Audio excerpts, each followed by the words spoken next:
গতকাল আমরা আলোচনা করেছি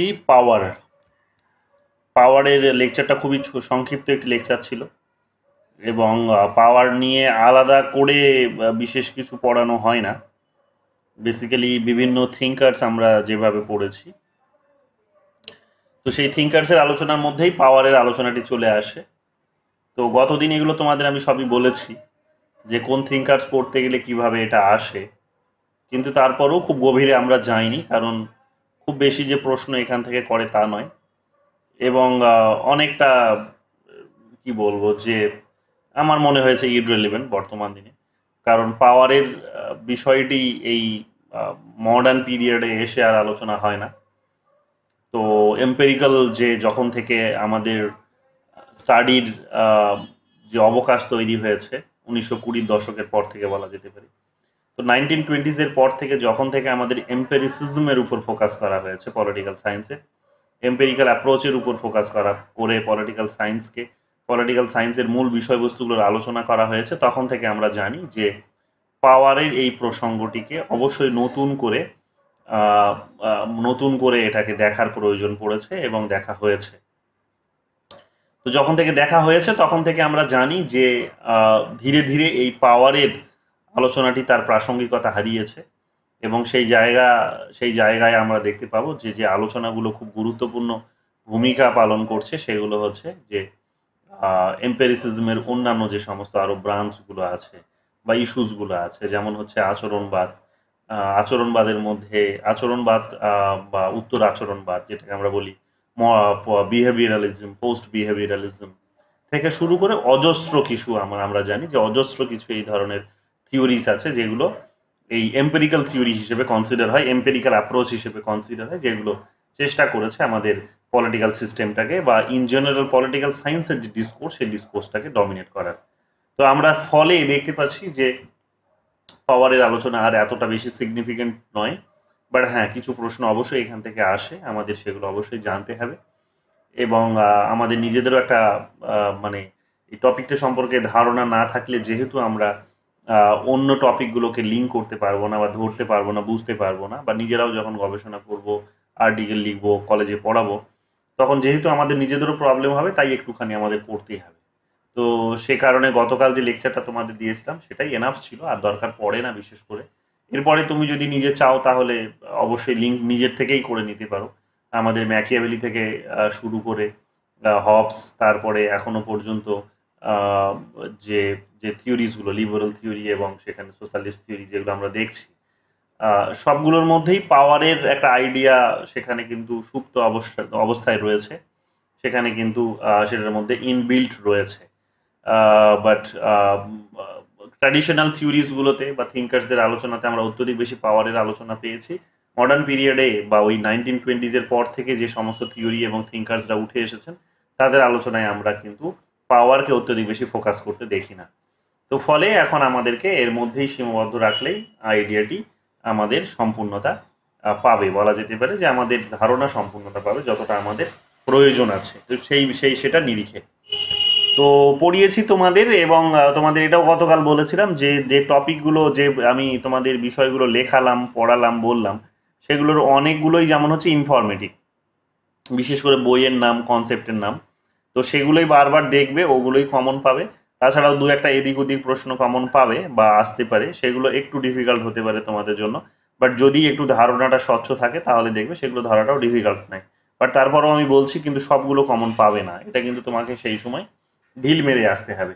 তো প্রথম যে প্রশ্নটি এখানে দেখতে পাচ্ছ যে বিহার পিজিডিতে 2023-এ দিয়েছে, তো সেটির প্রশ্নটি হচ্ছে পাওয়ার রিলেটেডই একটা প্রশ্ন। ডেমোক্রেটিক সোসাইটিতে নিয়ন্ত্রণের কথা বলছে, যে power in a democratic society requires control, যে power in a democratic society requires control, যে ক্ষমতা একটা গণতান্ত্রিক সমাজে নিয়ন্ত্রণকে প্রয়োজন বোধ করে, এবং বলছে গ্রেটার পাওয়ার, যেখানে সব থেকে বেশি ক্ষমতা থাকে সেখানে সব থেকে বেশি নিয়ন্ত্রণের প্রয়োজন পড়ে। তো এই স্টেটমেন্টটি কে দিয়েছেন? এটা একেবারেই তোমাদের ভাবনা চিন্তার বাইরে, কারণ যে নামটি এখানে উত্তর হিসেবে এসেছে আমাদের সেটা হচ্ছে এলডি হোয়াইট। যদিও এই প্রশ্নটি খুব গুরুত্বপূর্ণ, বারবার পরীক্ষায় এসেছে, বাট যে নামটি এখানে এসেছে, যে নামটি এটার সঙ্গে, এই আইডিয়াটির সঙ্গে বা এই স্টেটমেন্টটির সঙ্গে জড়িত, তিনি একেবারেই বলা যেতে পারে অড একটা নাম। কেন? কারণ ওনাকে আমরা, এলডি হোয়াইটকে আমরা পড়ে এসেছি পাবলিক অ্যাডমিনিস্ট্রেশনে। পাবলিক অ্যাডমিনিস্ট্রেশনে তিনি প্রথম বই লিখেছিলেন। পাবলিক অ্যাডমিনিস্ট্রেশনের উপর প্রথম তিনি বই লিখেছিলেন, তাই তো 1926-এ। 1927 এ introduction to the study of public administration. Exactly 26 না 7 একটু কনফার্ম করবে। মানে অনেক বইয়ে 1926 ও রয়েছে, আবার 27 ও রয়েছে। তো যাই হোক 1926টাই করবে, কারণ এটা ইয়ের মেটেরিয়ালসে রয়েছে, ইগনোরও মেটেরিয়ালসে রয়েছে। তো 1926-এ তিনি আমরা দেখেছি যে যখন পাবলিক অ্যাডমিনিস্ট্রেশনের আলোচনা করেছেন, তখন বেসিক্যালি সেখানে তিনি পাবলিক অ্যাডমিনিস্ট্রেশনকে আলাদা একটা ডিসিপ্লিন হিসেবে গড়ে তোলার জন্য চেষ্টা করেছেন। বাট কখনো আমরা সেখানে না পাওয়ারের আলোচনা করি না, বা আমাদের পড়তে হয়নি, আমরা পাইনি সেগুলো। তো ফলে একটু তোমাদের জন্য একটু ডিফিকাল্ট হয়ে যায়। তা অন্য নামগুলো যে খুব কমন তা নয়, মানে পাওয়ার রিলেটেড আলোচনায় এগুলো খুব ডিফিকাল্ট নাম। বাট ঠিক আছে, প্রশ্নটি একটু ডিফিকাল্ট হয়ে যায়, বাট কিছু করার নেই। তো দু একটা প্রশ্ন এরকম আসবে যেগুলো হয়তো তোমাদের জন্য একটু ডিফিকাল্ট হতে পারে, তবে চিন্তার কিছু বিষয় নেই, সেগুলো দু একটাই থাকবে পুরো পেপারটিতে। তুমি সেগুলো না করে আসতে পারলেও পরীক্ষায় পাস করতে পারবে, পরীক্ষায় পাস করতে পারবে, তুমি যে আর ওপো পাবে, চিন্তার কিছু নেই। কারণ 100টার মধ্যে 100টা কোয়েশ্চেন্স ঠিক করতে হবে, এরকম দিব্যি তোমায় কেউ দেয়নি। তো যাই হোক, এখানে আমরা দেখতে পাচ্ছি যে গণতান্ত্রিক সমাজে ক্ষমতা আমরা দেখতে পাচ্ছি কি নিয়ন্ত্রণের প্রয়োজন হয়। যে ক্ষমতা বলতে গণতান্ত্রিক সমাজে যেটা বোঝায় সেটা হচ্ছে নিয়ন্ত্রণকে। যে যত বেশি নিয়ন্ত্রণ করতে পারবে তার সেই নিয়ন্ত্রণের বিষয়টিকেই পাওয়ার হিসেবে বা ক্ষমতা হিসেবে দেখানো হয়। এবং যার কাছে যত বেশি ক্ষমতা থাকবে তার তত বেশি কি হবে, নিয়ন্ত্রণের প্রয়োজনটা পড়বে। তো আমরা জানি তার অন্যতম কারণ হচ্ছে যে একটা ডেমোক্রেটিক কান্ট্রিজে যে যেখানে প্রত্যেকটা ইন্ডিভিজুয়ালসকে আলাদাভাবে ট্রিট করার মতো একটা সিস্টেমকে এখানে ওপেন করে রাখা হয়েছে, একটা সিস্টেমকে এখানে অ্যাক্সেস করা হয়েছে, বা একটা আমরা সিস্টেম দেখে থাকি। সেখানে ক্ষমতা বলতে এটাই বোঝায় বেসিক্যালি, যে কারণ ক্ষমতার শব্দটিকে আমরা দেখেছি বেসিক্যালি যে এতদিন পর্যন্ত ক্ষমতা বলতে যেটা বোঝানো হয়েছে, ক্ষমতার আইডিয়াটিকে বেসিক্যালি স্টেটের পার্সপেক্টিভ থেকে আলোচনা করা হয়েছে। যে একটি রাষ্ট্র কতটা জনগণের উপর নিয়ন্ত্রণ করতে পারে, তার ভাববাদী চিন্তা ভাবনাগুলো বা ভাববাদী যে ডিসিশনসগুলো সেগুলো কতটা জনগণের উপরে সেগুলো প্রয়োগ করতে পারে এবং জনগণকে কতটা ইনফ্লুয়েন্স করতে পারে। তো সেই ভাবনা থেকেই পাওয়ারকে আমরা আলোচনা করতে দেখেছি, যেগুলো একেবারে এনশিয়েন্ট পিরিয়ড থেকে চলে আসছে। তো এখানে আমরা ওই প্রসঙ্গটিকেই দেখতে পাবো যে একটা ডেমোক্রেটিক কান্ট্রিজে যেখানে প্রত্যেকটা ইন্ডিভিজুয়ালস নিজের নিজের মতো করে ডিসিশনস নিতে পারে, তাদের প্রত্যেকের আলাদা অপিনিয়ন্স আছে, তাদের প্রত্যেকের এখানে ভোটের মূল্য আছে এবং প্রত্যেকের ডিমান্ডসগুলো আলাদা। তো স্বাভাবিকভাবে তারা যখন নিজেদের মতো করে নিজেদেরকে কন্ট্রোল করার চেষ্টা করছে, তখন পাওয়ার বলতে যেটা বোঝায় সেটা হচ্ছে যে অত্যধিক বেশি নিয়ন্ত্রণ। এবং যত বেশি পাওয়ার হবে, যত বেশি বড় হচ্ছে গ্রেটার পাওয়ার হবে বলা যেতে পারে, তত বড় ধরনের নিয়ন্ত্রণেরও প্রয়োজন পড়বে। উদাহরণ নিয়ে নাও, একটা উদাহরণটা নিলে হয়তো একটু ইজি হবে। যেমন ধরে নাও যে আমরা যত বেশি আমাদের এই ইন্দিরা গান্ধীর উদাহরণ নিয়ে নাও, যে ইন্দিরা গান্ধীকে যত বেশি পাওয়ার আমরা দিয়ে দিয়েছি, ততটা বেশি নিয়ন্ত্রণ তিনি কিন্তু আমাদের উপরেই করেছেন, উল্টে ততটাই বেশি নিয়ন্ত্রণ করেছেন ইন্দিরা গান্ধী। তোমরা দেখবে যে 1971-এ যখন তিনি ওই গরিবি হটাও স্লোগান দিয়ে যখন মানুষকে ওই প্রিভি পার্স অ্যাবলিশ করবে, তারপরে গরিবি হটাও স্লোগান দিয়ে, অর্থাৎ গরিবকে তিনি মানে গরিবত্ব তিনি দূর করবেন, এই ধরনের স্লোগান শাউটিং দিয়ে তিনি যখন ওই কংগ্রেসের সিন্ডিকেটের বিরুদ্ধে যখন নিজে একটা বড় পাওয়ার নিয়ে ক্ষমতায় আসলেন, তখন আমরা দেখেছি যে সেই পাওয়ারকে তিনি কিন্তু জনগণের বিরুদ্ধেই, অর্থাৎ ডেমোক্রেটিক সোসাইটির ডেমোক্রেটিক প্রিন্সিপালসগুলোর বিরুদ্ধেই, অর্থাৎ ইন্ডিভিজুয়ালসের বিরুদ্ধেই তিনি ব্যবহার করেছেন। ডেমোক্রেসির যে বেসিক এলিমেন্টসগুলো রয়েছে, যেমন অপোজিশনস, তো সেই তাদের বিরুদ্ধেই কিন্তু সেগুলোকে ব্যবহার করেছেন, সাধারণ মানুষের বিরুদ্ধে ব্যবহার করেছেন। তো আলটিমেটলি কি হয়েছে, যত বড় ক্ষমতা তাকে দেওয়া হয়েছে তত বড় নিয়ন্ত্রণ তিনি কিন্তু পেয়ে গেছেন। তো এইরকম ভাবে আমরা দেখতে পাবো যে নিয়ন্ত্রণের প্রয়োজনটা তার পড়েছিল, কারণ জনগণকে এইরকম ভাবে কি করা হয়, জনগণকে নিয়ন্ত্রণ করার প্রয়োজনটা পড়ে। তো এগুলো আমরা দেখতে পাবো। তো ওই সমস্ত বিষয়গুলোকে এখানে আলোচনা করা হয়েছে, বা এই পিরিয়ডের মধ্যেও নিতে পারো, নরেন্দ্র মোদীর পিরিয়ডের মধ্যেও, যে যত বড় ক্ষমতাটা মানুষ তাদেরকে দিয়েছিল, তারা ততটাই বেশি কি করেছে, তারা ততটাই বেশি নিয়ন্ত্রণ কিন্তু ডেমোক্রেটিক সিস্টেমগুলোর উপরেই কিন্তু করেছে, যেমন সিবিআইডি লাগিয়ে দেওয়া। তো এবং তার সিবিআইডি লাগিয়ে দেওয়াটা এটা অন্যায় কিছু নয়, বরং এটা হওয়া উচিত। যত বেশি সিবিআইডি তৎপর হবে, যত বেশি তারা তাদের নিজেদের অ্যাক্টিভিটি দেখাবে, তত ভালো বরং বলা যেতে পারে, ডেমোক্রেটিক সিস্টেমের জন্য সেটা খুবই ভালো। কিন্তু কথাটা হচ্ছে তার যদি রেজাল্ট কোনো বেরিয়ে না আসে কিছু, তার রেজাল্ট যদি সেখানে দেখা যায় যে খুব মুখ থুবড়ে পড়ছে, তাহলে সেটার জন্য আবার সেটা কিন্তু গণতন্ত্রের জন্য খুবই বিপজ্জনক। তো এইরকম ভাবে আমরা দেখতে পেয়েছি কি যে যত বড় ক্ষমতা মানুষ ওনার হাতে তুলে দিয়েছেন, তত বড় বড় সব ব্লান্ডারগুলোই হয়েছে। ফলে মানুষ তাদের রাস্তা তাদেরকে দেখিয়ে দিয়েছে কিছু অল্প সময়ের জন্য। যাই হোক, তো বড় বড় শাসকরা যখনই পাওয়ারে এসেছে তাদেরকে কিন্তু মানুষ কি করেছে, এরকম ভাবে গণতান্ত্রিক সমাজে তাদেরকে কিন্তু তাদের নিজেদের রাস্তাটা কিন্তু দেখিয়ে দিয়েছে। মোটামুটি এটা বুঝে রাখো যে যত বড় গণতান্ত্রিক দেশ তত বড় কি হয়, নিয়ন্ত্রণের প্রয়োজন পড়ে। যত বড় ক্ষমতা হয় তত বড় নিয়ন্ত্রণের প্রয়োজন পড়ে। তো এগুলো আলটিমেটলি কি করে না, সিস্টেমটাকে আবার ধ্বংস করে। তো যাই হোক, পাওয়ারকে এই টার্মসে হয়তো তিনি ব্যবহার করেছেন, যেটা আমি বুঝি। এরপরে চলে আসো, এরপরে আমাদের সেকেন্ড কোয়েশ্চেন হচ্ছে দিল্লি ইউনিভার্সিটির মাস্টার্স এসেছে 2018-এ। এখানে আমাদের আমরা ম্যাক্স ওয়েবার পড়েছি, আমরা বা অ্যান্টোনিও গ্রামশি পড়েছি। তো দুটো তো যেহেতু আমরা পড়েছি, আমরা এই দুটো আলোচনা অবশ্যই করতে পারবো। বাকি হানা আরেন্ডও পড়েছি আমরা, মিশেল ফুকো আমরা এখনো সেভাবে পড়িনি। মিশেল ফুকো আমরা আমাদের পোস্ট মডার্নিজমের আলোচনা শুরু হবে সেখানে পড়বো। তাছাড়াও আমরা আলাদা থিঙ্কার্স হিসেবে ওনাকে পড়ার চেষ্টা করবো অবশ্যই, কারণ খুবই গুরুত্বপূর্ণ একজন থিঙ্কার্স। ওয়েস্ট বেঙ্গলের সেটে প্রচুর প্রশ্ন এনার থেকে কিন্তু জানতে চায়, বিশেষ করে এনার লেখা বইয়ের নামগুলো এবং কোন বইয়ে কোন ধারণা দিয়েছেন সেই সমস্ত নামগুলো প্রচুর জানতে চায়, তোমরা জানো এগুলো। যাই হোক, এখানে ম্যাক্স ওয়েবার যখন আমরা পড়েছি তখন আমরা পড়েছি কি, ম্যাক্স ওয়েবার পড়তে গিয়ে আমরা পড়েছি যে পাওয়ার অ্যাজ লেজিটিমেট অথরিটি, লেজিটিমেসির প্রসঙ্গ। গতকালও লেকচারে তোমাদের বলছিলাম শেষের দিকে যে পাওয়ারের যখন আলোচনা করেছেন তিনি, তখন তিনি পাওয়ারকে এখানে অথরিটিতে কনভার্ট করার জন্য সেখানে একটা শর্ত জুড়ে দিয়েছেন, সেটা হচ্ছে লেজিটিমেসির শর্ত। যে সেখানে যদি বৈধতা পায়, ক্ষমতা যদি বৈধতা পায়, তবেই গিয়ে সেটা অথরিটিতে পরিণত হয়। এবং যে কোনো অথরিটিকে কি করতে হয়, তাকে যদি দীর্ঘ সময় শাসন করতে হয় তাহলে কিন্তু তাকে লেজিটিমেট শাসন ব্যবস্থা এস্টাবলিশ করতে হবে, যেটা কিনা লিগ্যাল র্যাশনালিটির মধ্য দিয়ে কিন্তু এস্টাবলিশ হতে পারে। তো এই কথাগুলো তিনি বলেছিলেন সেখানে, এগুলো তোমাদের বলেছিলাম যে পাওয়ারকে সেখানে এই কারণে তিনি লেজিটিমেট অথরিটি হিসেবে দেখানোর চেষ্টা করেছেন, এগুলো আমরা জানি। তো ম্যাক্স ওয়েবার পড়তে গিয়ে আমরা লেজিটিমেট অথরিটির প্রসঙ্গ আমরা পেয়েছি, ক্ষমতাকে তিনি এখানে বৈধ কর্তৃত্ব হিসেবে কিন্তু দেখানোর চেষ্টা করেছেন। দ্বিতীয় এখানে আমরা যেটা অ্যান্টোনিও গ্রামশি পড়েছি, গ্রামশি আমরা ওয়েস্টার্ন পলিটিক্যাল থটে পড়ে এসেছি। তো সেখানে আমরা কি পেয়েছিলাম, আমরা সেখানে পেয়েছিলাম গ্রামশি পাওয়ার অ্যাজ হেজিমনি ধারণা পেয়েছিলাম, যে তিনি আধিপত্য ধারণা দিয়েছিলেন, আধিপত্যের ধারণা দিয়েছিলেন, যে ক্ষমতা হলো আধিপত্য, বলতে পারো যে আধিপত্য হিসেবে ক্ষমতা। তো সেখানে আমরা দেখতে পেয়েছি যে তিনি বলেছিলেন, গ্রামশি বলেছিলেন যে আগেকার দিনে যেভাবে কি করা হতো, তোমরা কি ডিসপ্লেটা দেখতে পাচ্ছ, চলে যাচ্ছে না? তো তিনি সেই সময় কি বলেছিলেন, তিনি সেই সময় বলেছিলেন যে আগেকার দিনে যেভাবে বা ওই যেভাবে আর্লি ক্লাসিক্যাল মার্কসিস্ট থিঙ্কার্সরা বলা যেতে পারে, বা আর্লি মার্কসিস্টরা বা কার্ল মার্কস নিজেও বলা যেতে পারে, যে যেভাবে স্টেটের পাওয়ারটাকে ডিফাইন করেছিলেন, এতটা সময় পর এসে কিন্তু দেখা যাবে যে যখন মানে গ্রামশির পিরিয়ড চলছে তখনকার কথা বলা যেতে পারে, যে সেই সময় এসে দেখা যাবে কিন্তু পাওয়ার কিন্তু সেই অবস্থায় নেই।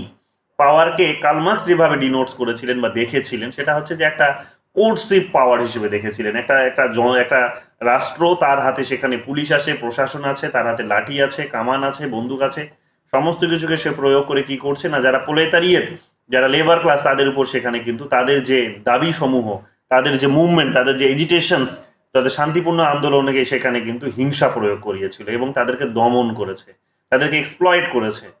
তো পাওয়ারকে সেই সময় এইভাবে তিনি দেখেছিলেন। কিন্তু গ্রামশি এসে বলার চেষ্টা করলেন যে না, পাওয়ারের রূপটা আর সেই রকম নেই, পাওয়ারের রূপের মধ্যে কিন্তু বদল ঘটেছে।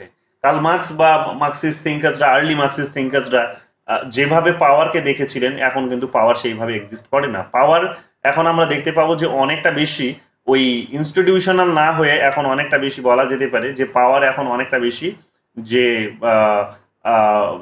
স্টেটের ইনস্টিটিউশনসগুলোর মধ্যে সেটা আর বিলং করে না, বলা যেতে পারে এটা একটা কাঠামোর মধ্যে ঢুকে গেছে। কাঠামো মানে ইন দ্য সেন্স বলতে পারো যে তিনি সেই সময় বোঝাতে চাইলেন যে সেখানে বিভিন্ন যে এলিমেন্টসগুলো আছে সোসাইটির, শুধুমাত্র স্টেট সিস্টেমের মধ্যে নয়, স্টেটের মধ্যেই নয়, স্টেটের অর্গানাইজেশনসগুলোর মধ্যে নয়, স্টেটের ব্রাঞ্চগুলোর মধ্যেই নয়, এজেন্সিগুলোর মধ্যেই নয়, এর বাইরে আরও যে সমস্ত এজেন্সিসগুলো আছে যেগুলোকে আমরা ইনফর্মাল, গতকালের লেকচারে আমরা যেগুলো বলছিলাম যে ইনফর্মাল অর্গানাইজেশনস যেগুলোকে বলা হয়, তো ইনফর্মাল অর্গানাইজেশনসগুলোর মধ্যে কিন্তু এগুলো ঢুকে গেছে এবং ঢুকিয়ে দেওয়া হয়েছে।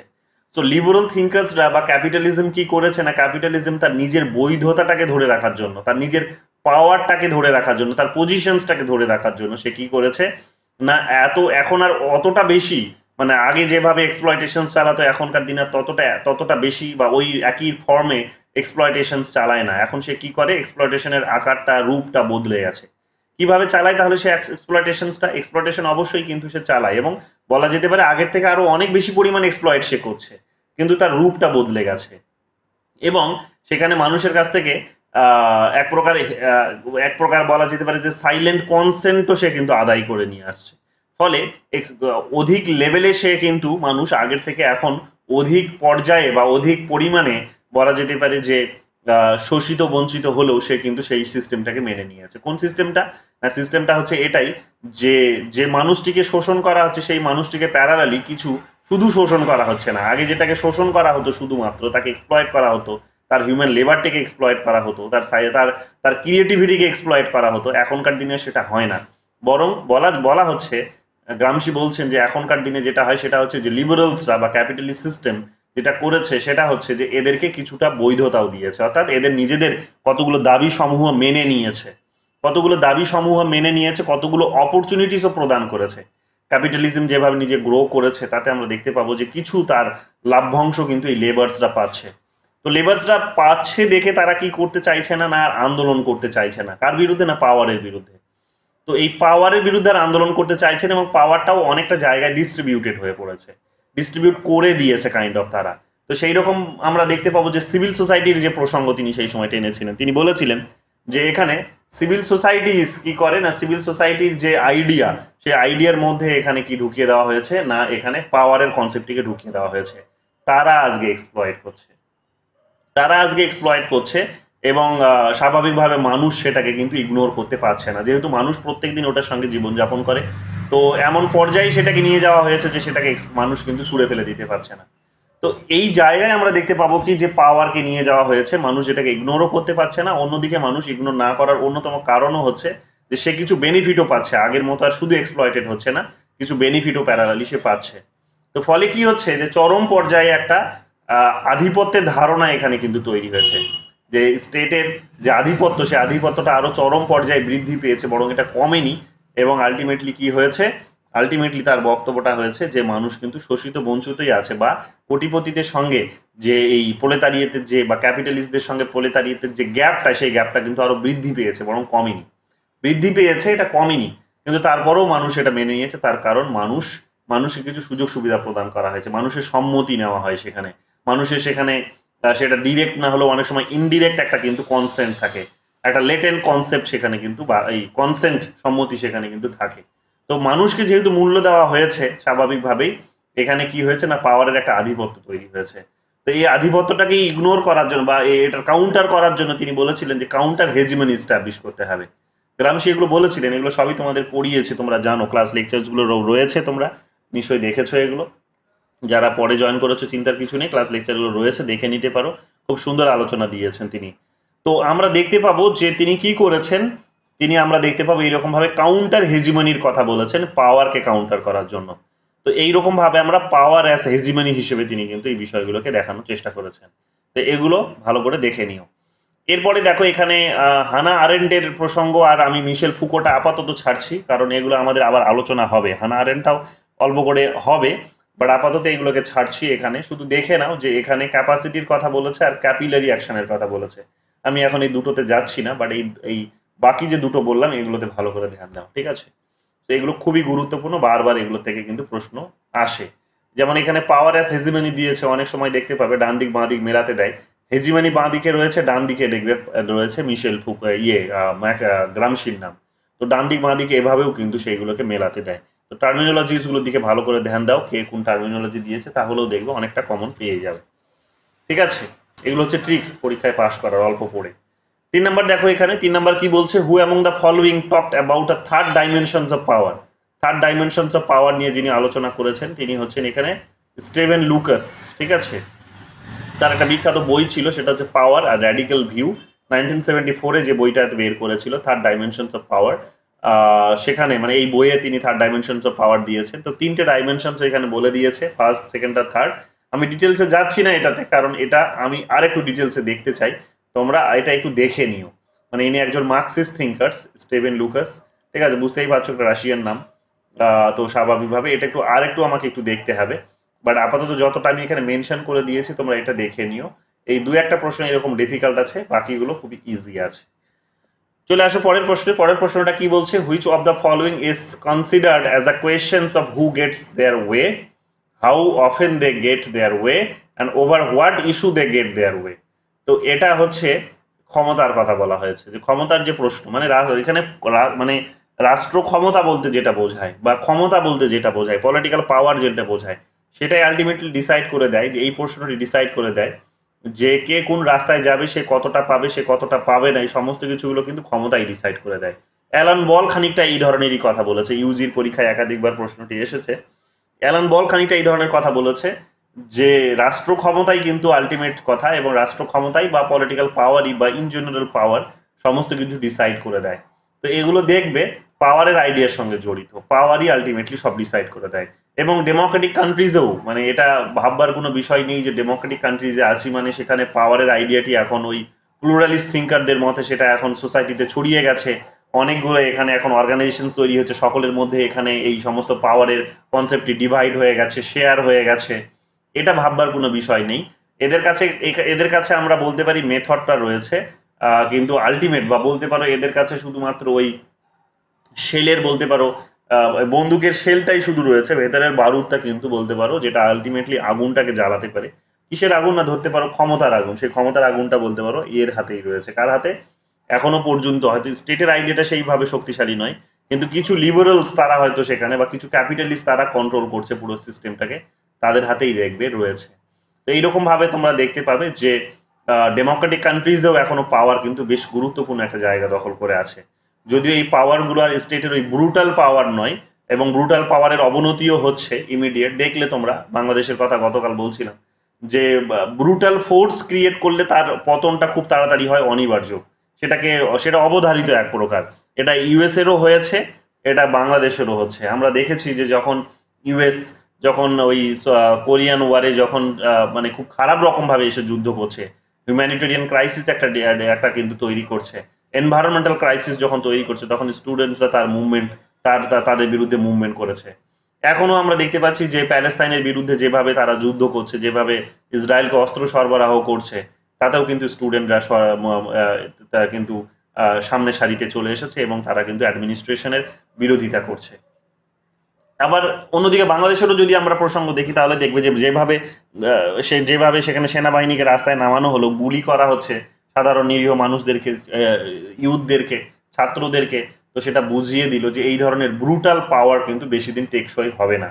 এবং তাকে তার রাস্তাটাও দেখিয়ে দিল যে খুব অল্প সময়ের মধ্যে দেখলে তোমরা যে স্টেটের যে মেকানিজম, সরকারের যে ব্রাঞ্চ, তারা কিন্তু স্বীকার করতে বাধ্য হলো এক প্রকার যে এই এই রিজার্ভেশন সিস্টেমকে বেশি দিন টিকিয়ে রাখা যাবে না। তো ব্রুটাল পাওয়ার যেখানে আছে সেখানে তোমরা দেখবে এর হয়তো পতনটা খুব তাড়াতাড়ি হয়, এটা হয়তো খুব চোখে পড়ে, কিন্তু পাওয়ার বলতে শুধুমাত্র এই এই এই স্টেটের পাওয়ারটিকে বোঝায় না। এখন পাওয়ার বলতে স্টেটের বাইরে যে সমস্ত প্রেশার গ্রুপসগুলো আছে তাদের মধ্যে অনেক বেশি পাওয়ার আছে। লিবারাল ডেমোক্রেটিক কান্ট্রিজে এগুলো কিন্তু খুব গুরুত্বপূর্ণ আলোচনা। তো প্রেশার গ্রুপসগুলো একটা গুরুত্বপূর্ণ পাওয়ারের পজিশন হোল্ড করে আছে। তো সেই নিরিখে আমাদের হয়তো ডেমোক্রেটিক কান্ট্রিজে পাওয়ারকে বুঝতে হতে পারে, কিন্তু এটা একেবারেই ঠিক নয় যে পাওয়ারের অস্তিত্ব ডেমোক্রেটিক কান্ট্রিজে নেই। তো এই পাওয়ার এখনো পর্যন্ত তোমরা দেখবে যে কে কোন রাস্তায় যাবে, কে কতটা উন্নতি করবে, কার কতটা লাভ হবে, এগুলো কিন্তু আলটিমেটলি এখান থেকেই ডিসাইড হয়। তো আমি তোমাদের গতকাল 3টে পাওয়ারের কথা বলছিলাম, ইকোনমিক পাওয়ার, দ্বিতীয়টা বলেছিলাম তোমাদের, হ্যাঁ, প্রথমটা বলেছিলাম পলিটিক্যাল পাওয়ার, দ্বিতীয়টা বলেছিলাম ইকোনমিক পাওয়ার, আর থার্ড বলেছিলাম তোমাদের আইডিওলজিক্যাল পাওয়ার। 3টে পাওয়ারের কথা আমি তোমাদের বলেছিলাম। আইডিওলজিক্যাল পাওয়ারটা এখন অনেকটা ইন্টারন্যাশনালি যদি দেখো তাহলে অনেকটা উইক হয়ে গেছে, কিন্তু আমরা ইকোনমিক পাওয়ারটাকে কিন্তু খুব শক্তিশালী পজিশনে এখনো কিন্তু দেখতে পাচ্ছি। তো এগুলো একটু ভালো করে দেখে নিও, মাথায় রেখো জিনিসগুলো। 5 নাম্বার চলে আসো। 5 নাম্বার কি বলছে? অল পলিটিক্স ইজ অ্যাবাউট পাওয়ার। সমস্ত রাজনীতি হচ্ছে ক্ষমতা।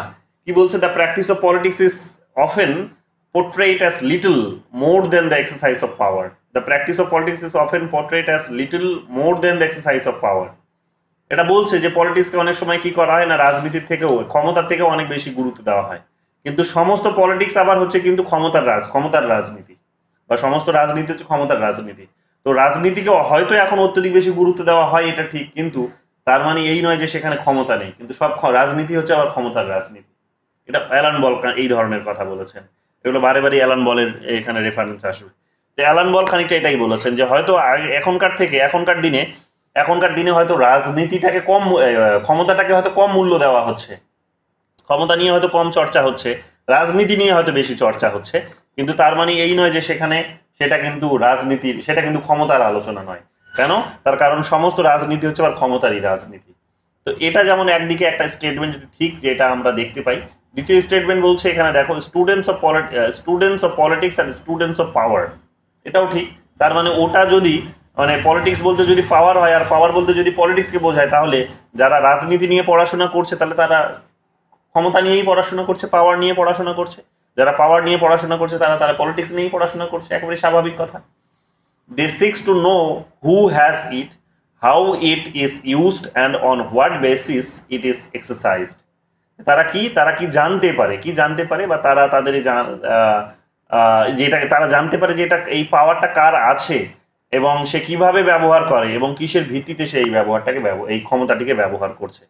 তো এগুলো একেবারেই স্বাভাবিক কথা। আমরা জানি যে যখন আমরা রাজনীতি নিয়ে পড়ি তখন আমরা ক্ষমতা কার কাছে কতটা আছে সেটাই নিয়েই আলোচনাটা বেসিক্যালি করি। তো ক্ষমতার মধ্যে তোমাদের গতকালই বলেছি, রাজনৈতিক ক্ষমতা, অর্থনৈতিক ক্ষমতা আর আইডিওলজিক্যাল ক্ষমতা। তো এখনকার দিনে আইডিওলজিক্যাল ক্ষমতার জোরটা কমে গেলেও এখনকার দিনে পলিটিক্যাল পাওয়ারটা কার কাছে কতটা আছে, এখানে ইকোনমিক পাওয়ার কার কাছে কতটা আছে, এবং সেটা কি তার কাছে থাকলেই কি আমাদের উন্নতি হবে নাকি হবে না, তো নাকি এটাকে চেঞ্জ করার প্রয়োজন আছে, পাওয়ার এখন ডিভাইড করার প্রয়োজন আছে, শেয়ার করার প্রয়োজন আছে, এক জায়গা থেকে অনেক জায়গায় ছড়িয়ে দেওয়ার প্রয়োজন আছে। এই সমস্ত চর্চাগুলোই কিন্তু আমরা করে থাকি। তো এই কারণে আমরা দেখতে পাবো যে যখনই আমরা দেখতে পাই যে সরকার কোনো একটা ডিসিশনস নিয়েছে এবং সেই ডিসিশন দেখা গেল যে বড় একটা পপুলেশনসের ওয়েলফেয়ারকে সেটা সার্ভ করবে না, তখনই আমরা কি করি? তখনই আমরা ক্ষমতার বদল ঘটানোর চেষ্টা করি। তো এইরকম ভাবে আমরা কি করি? আলটিমেটলি রাজনীতির চর্চা করতে গিয়ে ক্ষমতারই চর্চা আমরা কিন্তু ইনডিরেক্টলি কিন্তু করে থাকি। তো এখানে এটা বোঝানো হচ্ছে যে এই কারণে কি হচ্ছে, এই কারণে কিন্তু এ নাম্বারটা কিন্তু ঠিক হয়েছে, জাস্টিফাই হচ্ছে। তো একই তো কথা বলছে, জাস্টিফাই হচ্ছে না কেন? স্ট্রেট ফরওয়ার্ড জাস্টিফাই হচ্ছে। হ্যাঁ, ভালো করে পড়ো যে অল পলিটিক্স ইজ, সেকেন্ড লাইনটা বাদ দাও, এখানে প্রথম লাইনটাই পড়ো যে অল পলিটিক্স ইজ অ্যাবাউট পাওয়ার, যে সমস্ত রাজনীতি বা ক্ষমতা সম্পর্কিত রাজনীতি বা যাই বলো। তাহলে স্টুডেন্ট যারা হচ্ছে রাজনীতি পড়ে তারা ক্ষমতার রাজনীতি পড়ে, যারা রাজনীতি পড়ে তারা ক্ষমতার রাজনীতি পড়ে, যারা ক্ষমতা পড়ে তারা রাজনীতি পড়ে। তাহলে তো তাই দাঁড়াচ্ছে ঘুরিয়ে ফিরিয়ে। তো এই কারণে স্টেটমেন্ট 1টা কিন্তু এখানে ঠিক হয়েছে। 6 নম্বরে চলে আসো। 6 নম্বরে কি বলছে এখানে? when power is diffused among several sectors and becomes difficult to locate the real authority, the situation leads to, আমি তোমাদের পলিয়ার্কি পড়িয়েছি, রবার্ট ডাল এই শব্দটি দিয়েছে, বারবার পরীক্ষায় জানতে চেয়েছে, ভালো করে নোট করে নাও। এই পলিয়ার্কি শব্দটি রবার্ট ডাল দিয়েছে। তো তিনি সেখানে কি বোঝানোর চেষ্টা করেছেন, বা ইন জেনারেল পলিয়ার্কি বলতে আমরা, বা প্লুরালিজম বলতে আমরা কি বুঝি? আমরা প্লুরালিজম পড়ে আসলাম, বা আমরা সার্বভৌমিকতার মানে সার্বভৌমিকতা বলতে তো সেখানে তো সর্বশক্তিমান হওয়াটাকেই বোঝায়, আর শক্তি মানে সে ক্ষমতাটাকেই ডিনোটস করছে বা পাওয়ারটাকেই ডিনোটস করছে। তাহলে মনিস্টিক থিওরি আমরা দেখলাম যে সেখানে কি বললো না, রাষ্ট্রকেই সেখানে ক্ষমতার আধার হিসেবে নিল। বহুত্ববাদী থিঙ্কার্সরা কিভাবে নিল এটাকে? বললো যে না, ক্ষমতা হচ্ছে ডিফিউজড, একটা জায়গায় সেখানে থাকে না, ক্ষমতা শেয়ার্ড হয়ে থাকে, ডিভিসিভ অবস্থায় থাকে, বা ডিভিশনস করা যেতে পারে। তো এগুলো তারা বললেন, এবং বললেন যে সোসাইটিতে অনেক এলিমেন্টস আছে, সোসাইটিতে অনেক ইনস্টিটিউশনস আছে, এবং দেশের ভেতরে হতে পারে বা দেশের বাইরে হতে পারে। এই সমস্ত ইনস্টিটিউশনস গুলোরই কিন্তু কি আছে না, ডিসিশনস নেওয়ার পাওয়ার আছে। এবং স্টেট আলটিমেটলি যখন কোনো ডিসিশনস নিচ্ছে তখন তাদের নেওয়া অলরেডি ডিসিশনস গুলোকে মান্যতা দিয়ে স্টেটকে ডিসিশনস নিতে হয়। তার মানে পরিষ্কার বোঝায় যে অন্যান্য ইনস্টিটিউশনস গুলোর মধ্যে ক্ষমতা ছড়িয়ে ছিটিয়ে আছে, বা তাদের মধ্যেও ক্ষমতার কিন্তু কণাগুলো কিন্তু রয়েছে, যেটা নিয়ে কি হয়, স্টেটের পাওয়ারটা হয়তো আমরা মানে ভেবে থাকি। তো এইরকম ভাবে আমরা কি দেখতে পাবো? এইরকম ভাবে আমরা দেখতে পাবো যে বহুত্ববাদীরা বা পলিয়ার্কির যে সমস্ত থিঙ্কার্সরা আছেন তারা কি বলার চেষ্টা করেন যে ক্ষমতা হচ্ছে ডিফিউজড, বিভিন্ন সেক্টরের মধ্যে এটা কিন্তু ছড়িয়ে ছিটিয়ে আছে। তো এটা ডিফিউজড যখন বলবে, যখন বিভিন্ন সেক্টরের কথা বলবে, যখন ডিভিশনের কথা বলবে, যখন শেয়ারের কথা বলবে, তখন সেটা কিন্তু অবশ্যই পলিয়ার্কিই হবে। তো এটা আমরা দেখতে পাবো পলিয়ার্কি, যদিও এখানে প্লুরালিজম শব্দটি আছে, বাট এখানে কিন্তু মোস্ট অ্যাপ্রোপ্রিয়েট হচ্ছে পলিয়ার্কি। কারণ পলিয়ার্কি বহুত্ববাদের দিকে ব্যাপারটাকে নিয়ে যায়, কিন্তু প্লুরালিজম শব্দটি যদিও এখানে তোমাদের কিন্তু অ্যাপ্রোপ্রিয়েট হওয়া উচিত তোমাদের মনে হতে পারে, বাট এখানে এই টার্মিনোলজিটাকে অ্যাপ্রোপ্রিয়েটলি মানে ডিফাইন করার চেষ্টা করেছেন রবার্ট ডাল পলিয়ার্কি শব্দ দিয়ে। তো সেই কারণে এই সব মোস্ট অ্যাপ্রোপ্রিয়েট ওয়ার্ড হচ্ছে এখানে পলিয়ার্কি। ঠিক আছে, 7 নম্বর দেখো এখানে কি বলছে, without the power no state in international relation sustain themselves. বাস্তববাদী থিঙ্ক বা রিয়েলিজম তোমাদের পড়িয়েছিলাম, সেখানে তোমাদের বলেছিলাম যে বাস্তববাদীরা কি বলেন, আর ক্ষমতাকেই তাদের টার্গেট হিসেবে নেয়, তারা ক্ষমতাকেই তাদের লক্ষ্য হিসেবে তারা কিন্তু কনসিডার করে, তাদের এন্ড হিসেবে তারা কনসিডার করে যে ক্ষমতাই অর্জন করতে হবে। এবং গতকালও তোমাদের বলছিলাম রিয়েলিজম সম্পর্কে যে ক্ষমতা কিন্তু আমাদের লক্ষ্য নয়, বরং ক্ষমতা আমাদের মাধ্যম। ডেমোক্রেটিক কান্ট্রিজের মধ্য দিয়ে বা লিবারালিজমের আইডিয়া বা বলতে পারো যে ইন্টারন্যাশনাল রিলেশনসের আইডিয়ালিস্টিক ভাবনার মধ্য দিয়ে বা ন্যাশনাল লেভেলের যে আলোচনা, সেখানে লিবারালিজমের আলোচনার মধ্যে দিয়ে যেটা করার চেষ্টা করা হয় সেটা হচ্ছে কি, সেখানে জনগণকে সার্ভিস দেওয়ার চেষ্টা করা হয়, এবং সার্ভিস দেওয়ার জন্য ক্ষমতা সেখানে একটা মাধ্যম হিসেবে কাজ করে। কিন্তু যখন ইন্টারন্যাশনাল রিলেশনসে তোমরা চলে আসবে, তখন এটার উল্টোটা পাবে। কি উল্টোটা পাবে তোমরা? উল্টোটা পাবে এইরকম ভাবে যে যদি তোমাকে একটা বেটার মানে সিস্টেম যদি স্ট্যাবলিশ করতে হয়, বা যদি তোমাকে তোমার নিজের পোস্ট পজিশনসটা বা ন্যাশনাল ইন্টারেস্টকে যদি তোমার ধরে রাখতে হয়, তাহলে বাস্তববাদীদের বক্তব্য হচ্ছে যে তোমাকে চেষ্টা চালিয়ে যেতে হবে প্রতিনিয়ত যে তোমার ক্ষমতাটা তুমি ধরে রাখবে, ক্ষমতা তুমি অ্যাকোয়ার করবে, যত বেশি পারো ক্ষমতা অর্জন করার চেষ্টা করবে। তো ক্ষমতাটাকেই সেখানে তারা কি হিসেবে নেয়? এন্ড হিসেবে নেয়, যে ওটাই তাদের উদ্দেশ্য, ক্ষমতাটাই তাদের উদ্দেশ্য। তো ওটাই এখানে বোঝাতে চাইছে যে without power no state in international relation sustain themselves, যে ক্ষমতা ছাড়া কোনো রাষ্ট্রই সেখানে আন্তর্জাতিক যে এই যে সম্পর্কের যে ব্যবস্থা, সেই ব্যবস্থার মধ্যে কিন্তু টিকে থাকতে পারে না, তারা নিজেদেরকে টিকিয়ে রাখতে পারে না। তো এই আর্গুমেন্টটা হচ্ছে কিন্তু আমাদের রিয়েলিস্ট পার্সপেক্টিভ থেকে এখানে কিন্তু দেওয়া হয়েছে, মাথায় রাখবে। বাস্তববাদীরা কিন্তু এই কথাটা বলার চেষ্টা করে, তারা ক্ষমতা অর্জনের সেই কারণে সবসময় কিন্তু কথা বলে। অন্যদিকে আমরা দেখতে পাবো পরের সেন্টেন্স বলছে, রিজনে বলছে পাওয়ার ইজ সিন, এবং আগে যেটা বললো সেটা ঠিকও বটে, এমন নয় যে সেটা ভুল। আমরা জানি যে যদি তুমি ক্ষমতা অর্জন না করো, যদি তুমি আজকে নিউক্লিয়ার, ভারত যদি মানে আমরা তো মানে একটা নন নিউক্লিয়ার কান্ট্রি ছিলাম, আমরা শুরু থেকে সেই 1959 বা তারও আগে থেকে, আমরা 1945 থেকে 50 কেন 59 কেন বলবে, 1945 থেকে যখন নিউক্লিয়ার টেস্ট হলো, তখন থেকে আমেরিকা যখন নিউক্লিয়ার টেস্ট করছে, তখন থেকে আমরা এর নিন্দা করে আসছি, প্রতিবাদ করে আসছি। আমাদের যারা এখানে যারা বড় বড় ইন্টেলেকচুয়াল ছিলেন, ধরে নাও রবীন্দ্রনাথ ঠাকুরের কথা, যে তিনি এই ধরনের ডেভেলপমেন্টগুলোকে চরম নিন্দা করেছেন, তিনি চরম নিন্দা করেছেন। গান্ধীজি অহিংসার পথে পা বাড়িয়েছেন। তো বড় বড় সব থিঙ্কার্সরা, চিন্তাবিদরা, ইন্টেলেকচুয়ালসরা, আমাদের পলিটিশিয়ানসরা, পলিসি মেকার্সরা সবাই কিন্তু ওই দিকেই ফোকাসটা রেখেছিলেন। এবং আমাদের নিজেদের প্রধানমন্ত্রী স্বাধীন ভারতের প্রথম প্রধানমন্ত্রী নেহেরু, তিনিও কিন্তু মানে এই অস্ত্রের উপর নির্ভর করে দেশকে এগিয়ে নিয়ে যাওয়ার যে ধারণা, এটার উপর অত্যধিক বেশি জোর দেননি। সেই কারণে আমরা দেখতে পাবো কি, যে আমরা যতটা তাড়াতাড়ি চায়না রিয়েলাইজ করেছে যে তাদেরকে অস্ত্র তৈরি করতে হবে, আমরা কিন্তু করিনি। আমরা কিন্তু সেখানে একটা কিন্তু গ্যাপ রেখে দিয়েছিলাম, একটা শূন্য স্থান কিন্তু আমরা রেখে দিয়েছি। বাট আমরা যখন হোঁচট খেলাম, আমরা যখন 1962-তে যখন হোঁচট খাচ্ছি, যখন আমাদের খুব খারাপ রকমভাবে আমাদের যখন চায়নার কাছে যখন পরাজয় ঘটছে, আমাদেরকে যখন কেউ বাঁচাতে আসছে না, তখন আমরা বাস্তবতাটা কিন্তু রিয়েলাইজ করতে বাধ্য হচ্ছি যে আমরা যদি ক্ষমতা অর্জন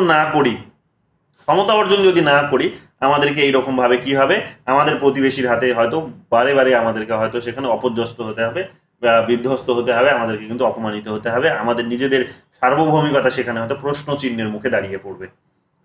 এটা যখন রিয়েলাইজ করলো, তখন থেকে আমরা কি করেছি। এবং শুধু তাই নয়, 1964-এ গিয়ে যখন চায়না নিউক্লিয়ার টেস্ট করছে, তখন এটা একেবারেই নিশ্চিত যে সরাসরি যুদ্ধ তো তার সাথে আমাদেরই রয়েছে, বর্ডার ডিসপিউট থেকে শুরু করে বিভিন্ন ট্রেড রিলেটেড ডিসপিউটসগুলো তার সঙ্গে আমাদেরই রয়েছে। তো সে এটার প্রয়োগ কার উপর করবে? অবশ্যই ইন্টারন্যাশনাল রিলেশনসের থিওরি অনুসারে, কৌটিল্য থিওরি অনুসারে সে তার নিজের শত্রুর উপরেই করবে। এবং ইমিডিয়েট নেবার যদি একেবারে প্রমাণিত শত্রু হয়, তাহলে তো সেটা নিয়ে কোনো আর সন্দেহ নেই। আমরা বাধ্য হলাম গিয়ে 1974-এ আমরা পাওয়ারের মানে এই ইনস্ট্রুমেন্টকে পাওয়ার হিসেবে কনসিডার করতে বাধ্য হলাম। এবং আমরা বাধ্য হলাম আমরা নিজেরা নিউক্লিয়ার টেস্ট করতে, নিউক্লিয়ার আমরা কিন্তু অ্যাডপ্ট করতে বাধ্য হলাম।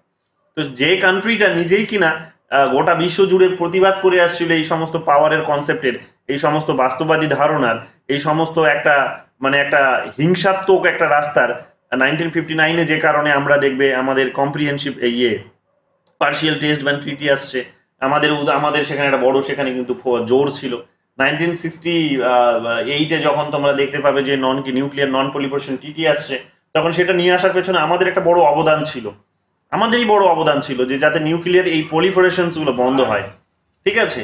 কিন্তু আমরা নিজেরাই যখন অ্যাকোয়ার করতে বাধ্য হচ্ছি, তখন এটা হচ্ছে কিন্তু একটা বাস্তববাদী ধারণা যে আমরা আজকে ক্ষমতা যদি অর্জন না করি আমাদেরকে কিন্তু ধ্বংস করে দেবে। তো তুমি ক্ষমতা যদি অর্জন না করো, ক্ষমতার যেই সমস্ত ইনস্ট্রুমেন্টগুলোর উপর বিলং করছে, মানে ক্ষমতাটাকে যদি এখন তুমি টার্গেট হিসেবে না নাও, মানে ক্ষমতাটা কখনো টার্গেট নয়, টার্গেটটা হচ্ছে জনগণের ওয়েলফেয়ার। ক্ষমতাটা সেখানে হয়তো তোমাকে সেই ওয়েলফেয়ার করতে নিশ্চিত করবে, কিন্তু আমরা আলটিমেটলি সেখানে বাধ্য হলাম যে আমাদের নিজেদের ওয়েলফেয়ার করার জন্য আমাদের ওই লেভেলে ক্ষমতার প্রয়োজন পড়বে, এবং টু সাম এক্সটেন্ট আমরা এটাও ভাবতে বাধ্য হলাম যে আমাদেরকে ইনস্ট্রুমেন্টটিকেই ক্ষমতা ভাবতে হবে, ইনস্ট্রুমেন্টটিকেই ক্ষমতা ভাবতে হবে, এবং আমরা ইনস্ট্রুমেন্টগুলো অ্যাকোয়ার করতে বাধ্য হলাম। আমরা কিন্তু ইনস্ট্রুমেন্টটিকে তৈরি করতে বাধ্য হলাম, বিভিন্ন দেশের সঙ্গে এগ্রিমেন্ট করতে বাধ্য হলাম, আমরা কিন্তু এই ধরনের এই সমস্ত সেক্টরসগুলোতে ইনভেস্ট করতে বাধ্য হলাম। তো আন্তর্জাতিক সম্পর্কে যেখানে একটা অ্যানার্কির পরিবেশ রয়েছে, যেখানে কোনো অর্ডার নেই, যেখানে কোনো ইন্টারন্যাশনাল স্ট্যান্ডার্ড নেই, যেখানে কোনো ল নেই, যেখানে কোনো মোরাল প্রিন্সিপালস বলে কিছু নেই, সেখানে কিন্তু আমরা দেখতে পাবো কি, সেখানে দেখতে পাবো যে সেখানে পাওয়ার যদি তোমার না থাকে তাহলে তোমাকে কিন্তু অপর্যস্ত হতে হবে, বিপর্যস্ত হতে হবে, তোমাকে ধ্বংস হতে হবে, তোমাকে কিন্তু তোমার নিজের সার্বভৌমিকতা কম্প্রোমাইজ করতে হবে। এটা কিন্তু একেবারে অনিবার্য, এগুলোকে তুমি ইগনোর করতে পারবে না। তো বাস্তববাদী তত্ত্বে এই কারণে আমরা দেখতে পাবো ইন্টারন্যাশনাল রিলেশনসে ওরা বলার চেষ্টা করে যে একটা স্টেট আরেকটা স্টেটকে, মানে একটা স্টেট যদি অন্য একটা স্টেটের দখল থেকে যদি মুক্তি চায়, সে যদি নিজের সার্বভৌমিকতা টিকিয়ে রাখতে চায়, তাহলে তাকে সবসময় চেষ্টা করতে হবে যে সে ক্ষমতা অর্জন করে চলবে, ক্ষমতা সবসময় তাকে বাড়িয়ে যেতে হবে, ক্ষমতা বাড়িয়ে যেতে হবে। যদিও এটা নিয়ে একটা ডিবেট আছে, তোমরা জানো সেটা, কেনেথ ওয়ালস এবং হচ্ছে ইয়ের মধ্যে, জন মিয়ারশাইমারের মধ্যে, অফেন্সিভ রিয়েলিজম এবং ডিফেন্সিভ রিয়েলিজম হিসেবে, যেটাকে আমরা পড়ে এসেছি, আমরা আমাদের ক্লাস লেকচার রয়েছে, এগুলো নিয়ে তোমরা দেখতে পারো। তো সেটাতে আমরা আর এখন যাচ্ছি না, আমরা আবার ওটা পিওয়াইকিউগুলো অ্যানালাইসিস করা হয়নি। 100টা প্রশ্ন সেই সময় দিয়েছিলাম আমার মনে আছে, কিন্তু অ্যানালিসিসটা এখনো হয়নি, বাকি আছে, এবং থিওরিটিক্যাল পার্টগুলো ইন্টারন্যাশনাল রিলেশনসের বাকি আছে আমাদের। তো আমরা সেগুলো যখন করব তখন আরও ডিটেলস এগুলো নিয়ে আলোচনা করব, ক্ষমতা সেখানে ইন্টারন্যাশনাল রিলেশনসে কিভাবে দেখা হয়েছে বিষয়গুলোকে, তখন আমরা অবশ্যই অবকাশ পাবো এগুলো নিয়ে আরো ডিটেলসে কথা বলার। আপাতত এতটুকুই বোঝো। তাহলে প্রথম স্টেটমেন্ট গেল এটা। সেকেন্ড স্টেটমেন্ট কি বলছে? Power is seen as the ultimate goal of the state. হ্যাঁ, এখানে রিয়েলিস্টরা, যে বারবার বলছি রিয়েলিজমের কথা, রিয়েলিস্টরা বারবার কিন্তু এই ক্ষমতাকে কিন্তু এখানে তাদের লক্ষ্য হিসেবেই তারা কিন্তু দেখে, একবার চূড়ান্ত লক্ষ্য, ক্ষমতাই অর্জন করতে হবে, এবং ক্ষমতা অর্জনের মাধ্যম হচ্ছে যে বিভিন্ন অস্ত্র তৈরি করতে হবে, বিভিন্ন আর্মস তৈরি করতে হবে, বিভিন্ন এরোপ্লেন তৈরি করতে হবে, জাহাজ তৈরি করতে হবে। এগুলো কিন্তু আমাদের ক্ষমতার কিন্তু সেখানে মাপকাঠি হয়ে দাঁড়িয়েছে, ক্ষমতার এগুলো সেখানে কিন্তু পরিভাষা হয়ে দাঁড়িয়েছে। তো দুটোই এই কারণে ঠিক যে ক্ষমতা ছাড়া আন্তর্জাতিক সম্পর্কে কোনো একটা রাষ্ট্র সে নিজের স্থায়িত্ব পাবে না, সে দীর্ঘ সময় নিজেকে এগিয়ে নিয়ে যেতে পারবে না, তার কারণ। এবং আমরা জানি যে ক্ষমতায় এই কারণে মানুষ, ফলে কি হয় যে ওটাকে টার্গেট হিসেবে দেখে, যেহেতু ক্ষমতা ছাড়া সে সার্ভাইভ করতে পারবে না, তাই ক্ষমতাটাকে সে টার্গেট হিসেবে দেখে বা গোল হিসেবে দেখে, এটাই তার আলটিমেট গোল। তাহলে এখানে রিজনসটা জাস্টিফাই হচ্ছে, আমরা দেখতে পাচ্ছি। তাহলে এইরকম ভাবে এটার উত্তর হয়ে গেল এ। এরপরে চলে আসো, which one of the following is true about the concept of power. Which one of the following is true about the concept of power. তো পাওয়ার সম্পর্কিত কোনটা ঠিক? পাওয়ার সম্পর্কিত আমরা যেগুলো পড়েছি দেখো, ওগুলোরই ওই কনসেপ্টগুলো এখানে রিপিট করেছে, যেগুলো গতকাল লেকচারে আমরা পড়েছি। সেগুলো কি বলছে দেখো, it is a relationship of dominations and subordinations among man. Man মানে মানুষের কথা বলা হচ্ছে, মেন মানে এখানে পুরুষ নয়, মানুষের কথা বলা হচ্ছে। এটা নারীবাদী দৃষ্টিকোণ থেকে দেখার কোনো জায়গা নেই। এটা মেন মানে, এখানে মেন মানে মানুষদের কথা বলা হচ্ছে। It is a relationship of dominance, it is a relationship of dominance and subordinations among man. ঠিক আছে, it is a relationship of dominance, যে এটা হচ্ছে আধিপত্যের একটা কি সম্পর্ক বলা যেতে পারে, এবং সাবঅর্ডিনেশনস, সাবঅর্ডিনেশনস মানে কি, কাউকে হচ্ছে অধীনত করে রাখা, অধীনতায় রাখা কাউকে, মানে কাউকে তুমি নিচের তোমার আন্ডারে রাখবে, যেটাকে বলা হয়। তো এখানে আমরা দেখতে পাবো যে আমি তোমাদের এটা গতকালই বলেছিলাম যে যখন আমরা পাওয়ার পড়ি, পাওয়ারের আলোচনা যখন আমরা করি, তখন পাওয়ার বলতে কিন্তু তখন একটা সম্পর্ককে বোঝায়। সেখানে যদি রিলেশনসের যদি কোনো জায়গা না থাকে, পাওয়ার শব্দটি কিন্তু পূর্ণতা পাবে না। তো পাওয়ার শব্দটিকে পাওয়ারের পজিশনে আসতে হলে বা তার পূর্ণতা লাভ করতে হলে অবশ্যই সেখানে একটা সম্পর্কও কিন্তু আসবে। সম্পর্কটা কি? সম্পর্ক হচ্ছে যে অন্য কাউকে আমি হয়তো প্রভাবিত করতে পারবো, নইলে আমি তাকে ডমিনেট করতে পারবো। তো আইদার ডমিনেট, নইলে আমি তাকে ইনফ্লুয়েন্স করতে পারবো, এই ধরনের কনসেপ্টগুলো থাকবে। এবং ডমিনেশনস বা ইনফ্লুয়েন্স মানেই সেটা এক প্রকার কিন্তু সাবঅর্ডিনেশনসকেই কিন্তু এখানে কিন্তু বোঝায়। যে তার মানে সে যখনই সে তোমার ডমিনেশনসটা যখন সে মেনে নিল এক প্রকার, বা যখন ইনফ্লুয়েন্স সে হয়ে গেল তোমার কথা শুনে বা তোমার অর্থের দ্বারা বা তোমার রাজনৈতিক পাওয়ারের দ্বারা, তখন কি হলো, তখনই সে কিন্তু তোমার নিচের দিকেই বিলং করবে, সে উপর দিকে আর উপরে উঠতে পারবে না। তো এইরকম ভাবে আমরা কি দেখতে পাচ্ছি যে পাওয়ারের কনসেপ্টের সঙ্গে একটা রিলেশনের সম্পর্ক জড়িত থাকে। গতকালই তোমাদের এগুলো বলেছিলাম। বিনাবার কি বলছি, it depends upon the capacity two influence others. হ্যাঁ, এটাও বললাম কিছু গতকালও তোমাদের বলছিলাম যে প্রভাবের কথা বলা হয়, ইনফ্লুয়েন্সের কথা বলা হয়। পাওয়ারের প্রসঙ্গ যখনই আসবে তখনই ইনফ্লুয়েন্সের প্রসঙ্গ আসবে। ইনফ্লুয়েন্স ছাড়া সেখানে কিন্তু পাওয়ারের কনসেপ্ট কিন্তু, বা পাওয়ারের মধ্যে ইনফ্লুয়েন্সের একটা পার্ট কিন্তু আছে, এটাও তোমাদের বলেছিলাম। It is use to achieve desire ends, যে হ্যাঁ, কাঙ্ক্ষিত যে লক্ষ্য আছে সেই কাঙ্ক্ষিত লক্ষ্যটাকে এখানে অর্জন করাটাই হচ্ছে কি, অর্জন করার উদ্দেশ্যে এটা কিন্তু ব্যবহার করা হয়। তো স্বাভাবিক যে পাওয়ার ব্যবহার করা হয় কখন, পাওয়ার ব্যবহার করা হয় যে আমার যে উদ্দেশ্য আছে সেই উদ্দেশ্যটাকে ফুলফিল করানোর জন্য। তো এটাই, যেমন আমি তোমাদের উদাহরণ দিয়েছিলাম যে আমার একটা উদ্দেশ্য আছে, আমার একটা আলটিমেট ডিজায়ার আছে, সেই ডিজায়ারটা হচ্ছে এটাই যে তোমাদেরকে আমি এতটা সময় দিয়েছি, তো সেই সময়ের প্রতিদান হচ্ছে এটাই যে তোমাদের উপর আমার লক্ষ্যটা হচ্ছে এটাই যে তোমরা প্রত্যেকে নেট জেআরএফ কোয়ালিফাই করবে, প্রফেসর হবে, ভালো রিসার্চার হবে আগামী দিনে, থিঙ্ক ট্যাঙ্ক হিসেবে তোমরা কাজ করবে। এটাই হচ্ছে কিন্তু আমাদের উদ্দেশ্য। যখন তোমরা সেই জায়গায় সাকসেস পাবে তখনই কিন্তু আমার উদ্দেশ্য সাকসেস পাবে, অর্থাৎ আমার পাওয়ার কিন্তু প্রতিষ্ঠিত হবে, আমার পাওয়ার কিন্তু পূর্ণতা পাবে। তো পাওয়ারের মধ্যে কিন্তু এই শব্দগুলো কিন্তু জড়িত আছে, তো এগুলো তোমাদের গতকালই বলেছিলাম। তো সেই কারণে এখানে অল অফ দ্য অ্যাবাভ এখানে কিন্তু ঠিক হয়ে গেছে। 9 নম্বর প্রশ্ন দেখো, 9 নম্বর প্রশ্নে কি বলেছে, power defined as the production of intended effects is associated with. তো এগুলো একটু মুখস্থ করতে হবে, আর কিছু করার নেই, স্ট্রেট ফরওয়ার্ড এখানে স্টেটমেন্ট তুলে দিয়েছে। তো এটা বার্টন রাসেল হবে উত্তরটা। গতকালই তোমাদের বলেছিলাম যে বার্টন রাসেল সেখানে বড় কতগুলো মানে মানে এই এই এটার আলোচনার সাথে জড়িত, তিনি পাওয়ারের আলোচনার সাথে জড়িত। তো এটা ভালো করে মনে রেখো, পাওয়ার বার্টন রাসেল বলেছেন যে কি বলেছেন, the production of intended effects is associated with, power defined as the production of intended effects. Intended effects মানে হচ্ছে যে মানে আমি যেটা আশা করছি এক প্রকার, সেটার একটা ফলাফল। তো মানে যেটা বললাম যে আমি যেটা আশা করছি সেটা হচ্ছে ফলাফল, যখন সেটার পরিণতি পাচ্ছে, একটা ফল যখন বেরিয়ে আসছে, তখনই সেখানে পাওয়ার শব্দটি পূর্ণতা পাচ্ছে, পাওয়ার শব্দটি কিন্তু তৈরি হচ্ছে। তো এই কথাটি মোটামুটি বলেছেন, বলা যেতে পারে বার্টন রাসেল এই কথাটি বলেছেন, ভালোভাবে মনে রেখো এটা। 10 নম্বর প্রশ্ন দেখো, 10 নম্বর প্রশ্ন কি বলছে, select the incorrect attribute of modernisations from the following. Select the incorrect attribute of modernisations from the following. Modernisation মানে হচ্ছে আধুনিকতা। তো আধুনিকতা কি দিয়েছে আমাদের, আধুনিকতা আমাদের দিয়েছে যে সমস্ত ধারণাগুলো, সেগুলো হচ্ছে যে জনগণকে কিভাবে আরো বেটার সার্ভিস প্রোভাইড করা যেতে পারে, পলিটিক্যাল সিস্টেমকে আরো কিভাবে কি করা যেতে পারে, আরো কি করে ফ্লেক্সিবল করা যেতে পারে, পাওয়ারের সেন্টার্স গুলোকে কিভাবে ডিফিউজ করা যেতে পারে, এই সমস্ত আলোচনাগুলো করেছে। এবং করতে গিয়ে এখানে আমরা কি দেখতে পাবো, এখানে ইকুয়ালিটি শব্দটি কিন্তু গুরুত্বপূর্ণ হয়ে উঠেছে। তো মডার্নাইজেশনের আলোচনায় আমরা এই কারণে সমতার প্রসঙ্গটি খুব গুরুত্বপূর্ণ হিসেবে পাই। যে সমতা, মডার্নাইজেশনস মানে হচ্ছে সেই মডার্নাইজেশনস মানুষের মধ্যে কি করবে না, সমতা নিয়ে আসবে। সে সমতা হতে পারে রাজনৈতিক, সেই সমস্যা অর্থনৈতিক, সেই সমতা সামাজিক, সেই সমস্যাকে সাংস্কৃতিক, বিভিন্ন ধরনের সমতার কথা বলা হচ্ছে, ইকুয়ালিটির কথা বলা হচ্ছে।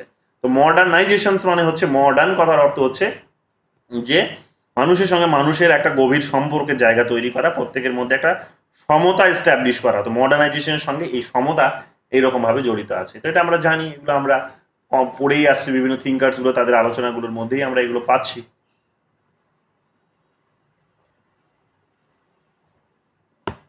তারপরে এখানে দেখো ক্যাপাসিটির কথা বলা হচ্ছে।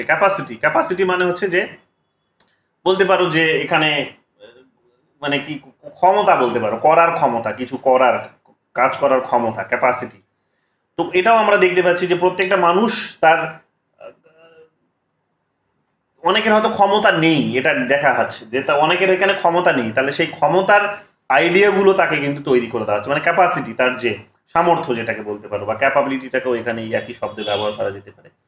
তো এখানে আমরা কি দেখতে পাবো যে তার নেই, কিন্তু তাকে তৈরি করে দেওয়ার একটা ব্যবস্থা কিন্তু তৈরি হয়েছে। তো মডার্নাইজেশন, হ্যাঁ, তো মডার্নাইজেশনস এখানে আমরা কি দেখতে পাবো, মডার্নাইজেশনস এখানে এই শব্দগুলো আমাদেরকে উপহার দিয়েছে, এই ধরনের একটা সমাজ ব্যবস্থা উপহার দিয়েছে যেখানে ক্যাপাসিটি বিল্ডিং এর উপর কাজ করা হয়, যে প্রত্যেকের ক্যাপাসিটি বিল্ডিং এর উপর কাজ করতে হবে। তো মডার্নাইজেশনস আমাদের কি নিয়ে এসেছে, প্রত্যেকটা ইন্ডিভিজুয়ালসের, যেটা স্থাপিতা বললো যে সেলফ, কি লিখলে তুমি এখানে, সেলফ কি লিখলে, অ্যাকচুয়ালাইজেশন নাকি একটা দেখলাম, It's a right to self-determination. Self-determination, আত্মনির্ধারণের যে অধিকার।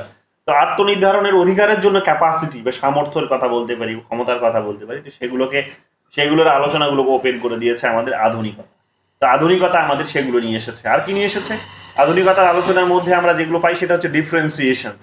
এখানে পাবে সেগুলো নিয়ে আলোচনা করে দিয়েছে। দেখো ডিফারেন্সিয়েশনের কথা বলা হচ্ছে। ডিফারেন্সিয়েশনস কি বলছে দেখো, modernisation leads to the differentiations of social roles of institutions leading to more specialised and complex societies. ঠিক আছে, এখানে বলছে ডিফারেন্সিয়েশনস মানে হচ্ছে যে বিভিন্ন যে প্রতিষ্ঠানগুলো আছে সেই প্রতিষ্ঠানগুলোর এখানে কি আছে, বিভিন্ন ধরনের বিভিন্ন ভূমিকা আছে এবং তারা এই একেবারেই বলতে পারো যে মানে বিশেষজ্ঞ হিসেবে বা বিশেষ ইনস্টিটিউশন হিসেবে তারা কি করেন, তারা বিশেষ কাজগুলোই করে থাকে। তো মডার্নাইজেশন এইরকম ভাবে কি করেছে, আমাদের ডিফারেন্সিয়েশনসেরও কথা বলছে। আগে যেখানে আমরা দেখতে পাবো যে স্টেটই সমস্ত কিছু করতো, স্টেটই পলিসি ডিসাইড করতো, অর্থাৎ রাজার কথা যদি বলো, রাজাই সেখানে কি করতো, তার রাজার যে আদেশ ছিল সেই আদেশই সেখানে দেখবে হবস যেটা বলেছে যে রাজার আদেশই রাজার যে কমান্ড সেই কমান্ডই সেখানে কি হবে, সোভারেনের কমান্ড হিসেবে কনসিডার হবে, সেটাই ল বলে বিবেচিত হবে। তো আগে এরকম আমরা দেখেছি যে সেখানে রাজা যেটা বলতো সেটাই কিন্তু ল। তার মানে পলিসি ফর্মুলেশনসটা কে করলো, রাজা করলো। পলিসি ইমপ্লিমেন্টেশনের কাজটা করছে কি, সেই রাজাই করছে। এবং আমরা দেখতে পাবো সেই বিচারের কাজটা কি করছে, রাজাই করছে।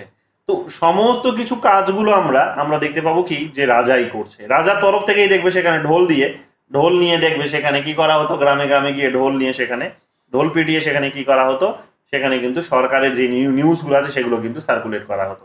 তো সমস্ত ক্ষমতার আধার বলা যেতে পারে সেই সময় কিন্তু রাজাই ছিল। তো একটা জায়গায় যেখানে ক্ষমতা কিন্তু কেন্দ্রীভূত হয়েছিল, যেহেতু একটা জায়গায় দীর্ঘদিন ধরে এই ধরনের ক্ষমতা কেন্দ্রীভূত হয়ে আছে, ফলে কি হয়েছে, নতুনত্ব কিছু বেরিয়ে আসছে না। কিসের নতুনত্ব হচ্ছে যে মানুষকে তার নিজের যে ডিমান্ডস গুলো আছে, ইন্ডিভিজুয়ালসের যে নিজেদের ডিমান্ডস যেগুলো আছে, যে বেসিক নিডস, শুরুতে বেসিক নিডস, তারপরে সেখানে তাদের লিভিং স্ট্যান্ডার্ড, লাইফস্টাইলের কথা বলা যেতে পারে। তো সেগুলোর ফুলফিল করার মতো ক্যাপাসিটি সেখানে হয়তো এই স্টেটের নেই, যেখানে একজন মানুষ, দুজন মানুষ, 5 জন 10 জন মানুষই হয়তো সমস্ত কিছু ডিসাইড করছে। তো তারা কতটা করবে, তাদের নিজেদের বুদ্ধি থেকে, ব্রেন থেকে কতটাই বা বেরোতে পারে।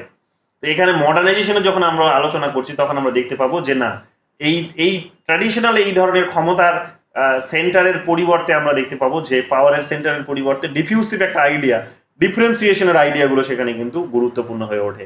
যে স্টেট বলতে কি বোঝায়, স্টেট বলতে সেখানে 3টে অর্গানাইজেশনসকে বোঝাবে। যেমন তোমরা জানো যেটা মন্তেস্কু বলেছে যে লেজিসলেচার, এক্সিকিউটিভ, জুডিশিয়ারি, এবং প্রত্যেকের ফাংশনস আলাদা হবে, তারা নিজেরা স্বাধীনভাবে কাজ করবে, কেউ কারো কাজে হস্তক্ষেপ করবে না। এবং প্রত্যেকের উদ্দেশ্যটা হচ্ছে কি না, প্রত্যেকের উদ্দেশ্য হচ্ছে জনগণের লিবার্টিকে এনশিওর করা, এবং তারা প্রত্যেকে নিজেদের যে ডিসিপ্লিনটা তৈরি করে দেওয়া হয়েছে সেই ডিসিপ্লিনের উপরেই কাজ করবে। তো এখনকার দিনে আমরা দেখতে পাবো যেমন মিডিয়াকে, যেমন তখন 3টে এইরকম ভাবে গভর্নমেন্টের পিলার তৈরি করা হয়েছে বা ডেমোক্রেসির পিলার তৈরি করা হয়েছে। এখনকার দিনে আমরা দেখতে পাবো সেই 4র্থ পিলারটি হচ্ছে কিন্তু মিডিয়া। তো মিডিয়াকে তৈরি করা হয়েছে। এর বাইরেও আরো অনেক ধরনের ইনস্টিটিউশনস আছে, তারা কি করার চেষ্টা করে, তারা স্পেশালাইজড ওয়েতে এখানে কিন্তু আরো অনেক ধরনের কাজগুলো করে যায়, যেগুলো হয়তো স্টেটেরই কাজ তারা হয়তো নিজেরা করে ডেলিগেটস হিসেবে, কিংবা আমরা দেখতে পাবো স্টেটের ক্যাপাসিটির মধ্যেই সেটা পড়ে না, স্টেট পারে না সেই কাজটা করতে, তো তারা স্পেশালাইজড ওয়েতে সেই কাজগুলো করে যায়। যেমন উদাহরণ হিসেবে নিয়ে নাও, আমাদের স্টেট সেখানে পুজো পার্বণ করার কাজগুলো করে না, কিন্তু মানুষের তো এটা ডিমান্ড। মানুষ যদি এই মানুষই যদি হয়, তাহলে এই মানুষকে তুমি যে কোনো প্ল্যানেটে নিয়ে গিয়ে ছেড়ে দাও, সে কিন্তু সেখানে ভগবানের আরাধনা করবেই। সে ভগবানের আরাধনা করা বন্ধ করবে না, সে হয়তো অন্য কোনো ফর্মে আরাধনা করবে, কিন্তু ভগবানের আরাধনা করবে। অর্থাৎ একটা সর্বশক্তিমান ঈশ্বরের আরাধনা সে কিন্তু করবে, একটা লৌকিক পাওয়ারের কিন্তু সে আরাধনা সে কিন্তু করবেই। তো এটা যদি বিশেষত্ব হয়, তাহলে কি হচ্ছে, দেখা যাচ্ছে যে স্টেট কিন্তু সেই মানুষের যে নিডটা আছে, যে সেই নিডটা পূরণ করতে পারছে না। আমরা দেখছি সেই নিডগুলো হয়তো আমাদের ক্লাবগুলো পূরণ করিয়ে দিচ্ছে।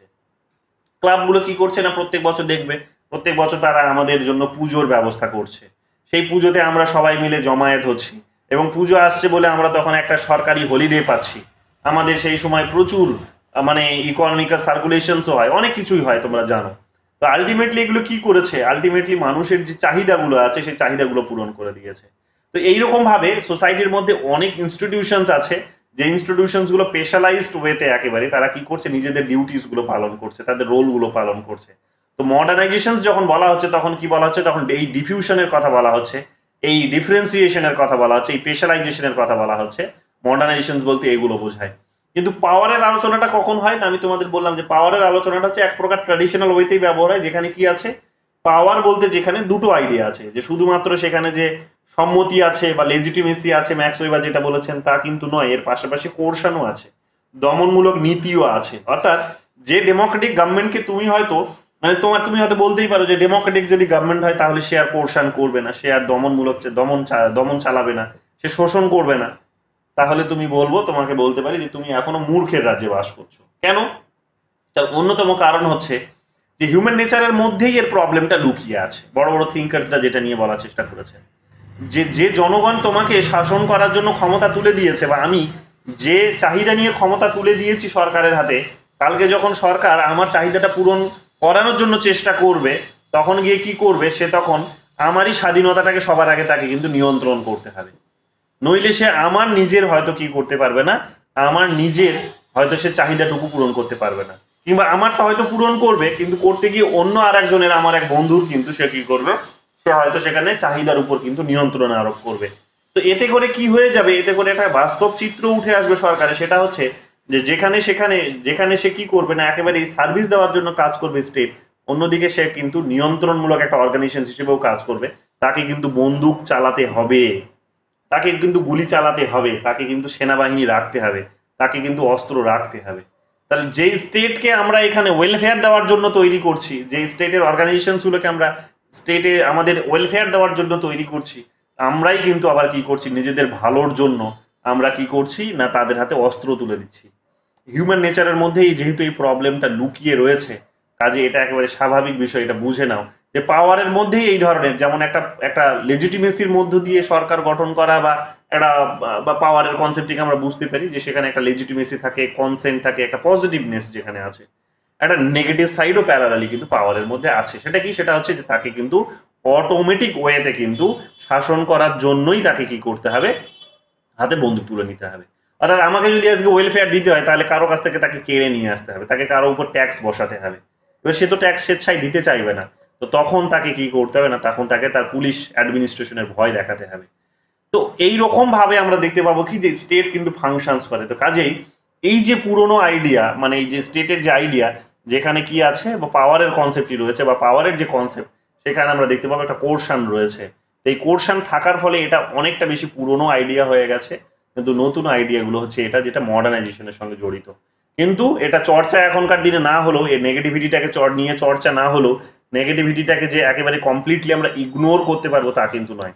যত বড় উন্নত দেশ, যত বড় তাদের কাছে মানুষের চাহিদা পূরণ করার মতো তাদের কাছে ডিমান্ড আসছে, ইনপুট আসছে, তত বড় বড় তাদের হাতে কিন্তু অস্ত্র রয়েছে। আজকে তাকিয়ে দেখো বিশ্বের উন্নত দেশগুলোর দিকে, যারা যত বড় উন্নত দেশ, তাদের হাতে তত বড় বড় কিন্তু অস্ত্র রয়েছে।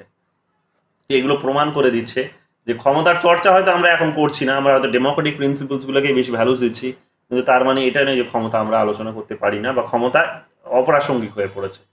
যাই হোক, এখানে মাথায় রেখেও এটাই যে মডার্নাইজেশনের আলোচনায় আমরা ইকুয়ালিটি, ক্যাপাসিটি, ডিফারেন্সিয়েশন, এই বিষয়গুলোকে নিয়ে আলোচনা করি, আমরা পাওয়ারের এই বিষয়টিকে আলোচনা করি না। মডার্নাইজেশনের সঙ্গে এটা হয়তো খাপ খায় না, তারপরেও বলছি বাস্তব চিত্রটা, যে খাপ না খেলেও, এই আলোচনায় এটা জায়গা না পেলেও, এটা কিন্তু একেবারেই কমপ্লিটলি এটাকে কিন্তু এটা ইগনোরেবল নয়, যে এটাকে তুমি ইগনোর করে বেরিয়ে আসবে তা কিন্তু পারবে না, এটা কিন্তু থাকবেই। এটা আমরা এখানে পেয়ে যাচ্ছি। 11 নম্বর প্রশ্ন চলে আসে। 11 নম্বর প্রশ্ন কি বলছে, which attribute of power is incorrectly stated. তো পাওয়ারের সাথে কোনটা ইনকারেক্টলি রয়েছে, দেখো ক্যাপাসিটি টু ইনফ্লুয়েন্স, কিছুক্ষণ আগেই বললাম ক্যাপাসিটির কথা, যে তার সামর্থ্য থাকতে হবে, ক্ষমতা বলতে সেটাই বোঝায়। বেস অন ফোর্স, এখানে তো শক্তির কথা তো থাকবেই, পাওয়ার মানেই তো সেটাই।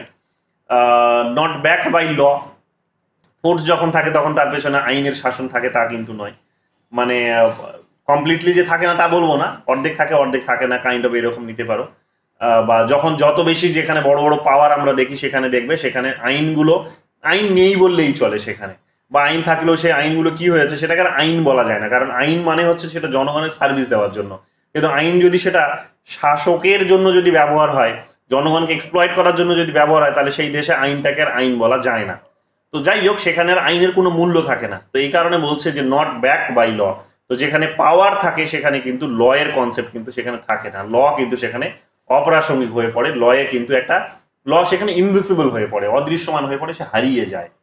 তো পাওয়ারের সঙ্গে এই কারণে আমরা দেখতে পাবো যেটা যায় সেটা হচ্ছে এমবডিমেন্ট অফ রিজনস, যেটা এইটা মানে এগুলো সবই পাওয়ারের সঙ্গে যায়, ঠিক আছে, যে এখানে ল থাকে না, এটা ফোর্স থাকে, এখানে ইনফ্লুয়েন্স থাকে, তবেই গিয়ে আলটিমেটলি পাওয়ারের কনসেপ্টই তৈরি হয়, যেটা কোর্সিভ যে তার যে চরিত্র নেগেটিভ যে বিষয়। কিন্তু এখানে পাওয়ারের সঙ্গে দেখো এমবডিমেন্ট অফ রিজন, না রিজন থাকে না। যখন ক্ষমতা প্রয়োগ করা হয় তখন সেখানে রিজনসকে সামনে রেখে ক্ষমতা মানুষ প্রয়োগ করে না। রিজনটা কি? রিজনটা হচ্ছে কিসের উদ্দেশ্য, মানে রিজনস বর্তমান দিনে এই রিজনসের আলোচনা হচ্ছে জনগণকে ওয়েলফেয়ার দেওয়ার জন্য, কিন্তু ক্ষমতা ব্যবহার করে তুমি জনগণকে ওয়েলফেয়ার দেবে, এটা কখনো ভালো ফর্ম হতে পারে না। এটা ট্র্যাডিশনাল ফর্ম অফ পাওয়ার বলা যেতে পারে, ট্র্যাডিশনাল ফর্ম অফ পাওয়ার। তো সেখানে আমরা দেখতে পাবো কি যে ট্র্যাডিশনাল ফর্ম অফ পাওয়ারে আমরা দেখতে পাবো যে সেখানে কি ছিল না, সেখানে ওই অত্যধিক বেশি স্টেটকে ভ্যালুস দেওয়া হয়েছে, অত্যধিক বেশি সেখানে একটাই আইডিয়াকে ভ্যালুস দেওয়া হয়েছে। কিন্তু যখন রিজনের প্রসঙ্গ আসবে তখন পাওয়ারের প্রসঙ্গটি ইররেলিভেন্ট হয়ে যায় এবং সেখানে আমরা দেখতে পাবো কি আলটিমেটলি জনগণকে সার্ভিস দেওয়ার প্রসঙ্গটা কিন্তু উঠে আসে। তো এগুলো আমরা দেখতে পাবো পাওয়ারের আলোচনায়, এগুলো কিন্তু এই কারণে জড়িত। 12 নম্বর কোয়েশ্চেনে চলে আসো, কি বলছে, which among the following is not an intellectual foundation stone of behaviouralism according to David Easton. আমি তোমাদের বিহেভিয়ারালিজম এখনো পড়াইনি, বিহেভিয়ারালিজম তোমাদের ইউনিট 4 আছে। দু একটা কথা বিভিন্ন সময় বলেছি, আজকেও বলেছি, গতকালও বলেছি যে বিহেভিয়ারালিজমের আলোচনায় পাওয়ারের কিন্তু আমরা আলোচনা পাই। কি বলছে এখানে, who among the following is not a intellectual foundation stone of behaviouralism according to David Easton. David Easton এখানে আমরা দেখতে পাবো যে তিনি 8টা বোধ হয় না, 8টা তিনি এখানে এলিমেন্টস দিয়েছিলেন, 8টা তিনি বিহেভিয়ারালিজমের 8টা এলিমেন্টসকে তিনি আইডেন্টিফাই করেছিলেন। তো তার মধ্যে তিনি এখানে যাবে এই 3টের কথা বলেছিলেন, নিচের 3টে, ঠিক আছে। একটা শর্ট ফর্ম আমি বানিয়ে রেখেছিলাম, একটা শর্টকাট ট্রিক্স বানিয়ে রেখেছিলাম 8টাকে মনে রাখার জন্য, এখন মনে পড়ছে না, ওটা একবার দেখতে হবে। তো যাই হোক, এখানে আমরা দেখতে পাবো কি রেগুলারিটিসের কথা তিনি বলেছিলেন, টেকনিক্সের কথা তিনি বলেছিলেন, ভেরিফিকেশনসের কথা তিনি বলেছিলেন, যেটা ওই বিহেভিয়ারালিজমের সঙ্গে এটা জড়িত, মানে এটা হিউম্যান বিহেভিয়ারকে স্টাডি করার জন্য এই সমস্ত টেকনিক্সগুলো ব্যবহার করা হয়, বা এগুলো ব্যবহার করে আলটিমেটলি কি করে যে একটা সার্ভিস, একটা সিস্টেমকে, পলিটিক্যাল সিস্টেমকে বেটারলি ডেভেলপ করা যেতে পারে। কিন্তু সেখানে পাওয়ারের কথা তিনি বলেনি, কারণ পাওয়ারের প্রয়োগ মানে হচ্ছে হিউম্যান বিহেভিয়ারটাকে কিন্তু নিয়ন্ত্রণ করা, হিউম্যান বিহেভিয়ারটাকে উপর থেকে কিছু না বুঝেই সরাসরি নিয়ন্ত্রণ করার প্রসঙ্গে পাওয়ার শব্দটাকে ব্যবহার করা হয়। কিন্তু এই রেগুলারিটিস, টেকনিক, ভেরিফিকেশন এগুলোর মধ্য দিয়ে কি করা হয়, হিউম্যান বিহেভিয়ারটাকে বোঝার চেষ্টা করা হয়, হিউম্যান বিহেভিয়ারটাকে বুঝে একটা নতুন সিস্টেম, একটা ফ্লেক্সিবল সিস্টেম কিন্তু তৈরি করা যেতে পারে। তো এই সমস্ত আলোচনাগুলো আমরা দেখতে পাবো, পাওয়ারের আলোচনা আমরা কিন্তু সেখানে পাই না। পাবে, এগুলো তোমাদের পড়াবো। এবং এই ডেভিড ইস্টনের দেখবে একাধিকবার এই বিহেভিয়ারালিজম থেকে একাধিক প্রশ্ন এসেছে, বা ইন জেনারেল বিহেভিয়ারালিজম থেকে একাধিক প্রশ্ন এসেছে, সখানেক প্রশ্ন তো পাবেই সেখানে।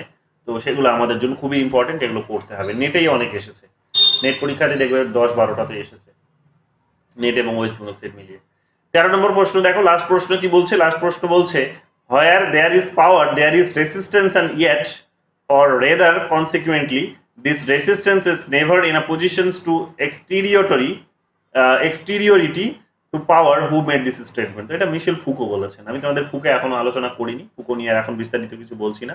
পোস্ট মডার্নিজমের আলোচনা আমাদের হবে, সেখানে পাওয়ার নিয়ে তিনি কথা বলেছেন, নলেজ নিয়ে তিনি কথা বলেছেন, সেগুলো আমরা অবশ্যই পড়বো। পাওয়ার নলেজ নিয়ে তিনি কি বলেছেন সেগুলো আমরা অবশ্যই দেখবো। বাট এখানে মোটামুটি বুঝে নাও যে যেখানে কি বলছেন, যেখানে ক্ষমতা আছে সেখানে প্রতিবাদ আছে, যেখানে ক্ষমতা আছে যেখানে সেখানে প্রতিবাদ আছে, এতটুকু মনে রাখলেই হবে। এগুলো এই লাইনটাই এতটুকুই বারবার পরীক্ষায় জানতে চায়। তো যেখানে ক্ষমতা আছে সেখানে কিন্তু প্রতিবাদ আছে, তো যেখানে ক্ষমতা আছে সেখানে প্রতিবাদ আছে। এবং এই ক্ষমতাগুলো তিনি এক প্রকার বলেছিলেন যে ক্ষমতাগুলো এখনকার দিনে আর শুধুমাত্র এই সরকারের যে 3টে ইনস্টিটিউশনস সেগুলোর মধ্যে নেই, বরং প্রত্যেকটা ইনস্টিটিউশনের আইডিয়াগুলোর মধ্যে এগুলো ঢুকে গেছে, বিভিন্ন প্রিন্সিপালসগুলোর মধ্যে ঢুকে গেছে, আরো অনেক গভীরে চলে গেছে সেগুলো, পাওয়ারের কনসেপ্টগুলো। ডিটেলস এগুলো তোমাদের বলবো সুযোগ পেলে, অবশ্যই পোস্ট মডার্নিজম পড়বো আমরা, সেখানে আলোচনা আসবে। তো মোটামুটি ভাবে এটা বুঝে নাও, এটা মিশেল ফুকো বলেছেন। আমি আর এটাকে আরো বড় করে এক্সপ্লেইন করলাম না, আপাতত এতটুকুই থাক।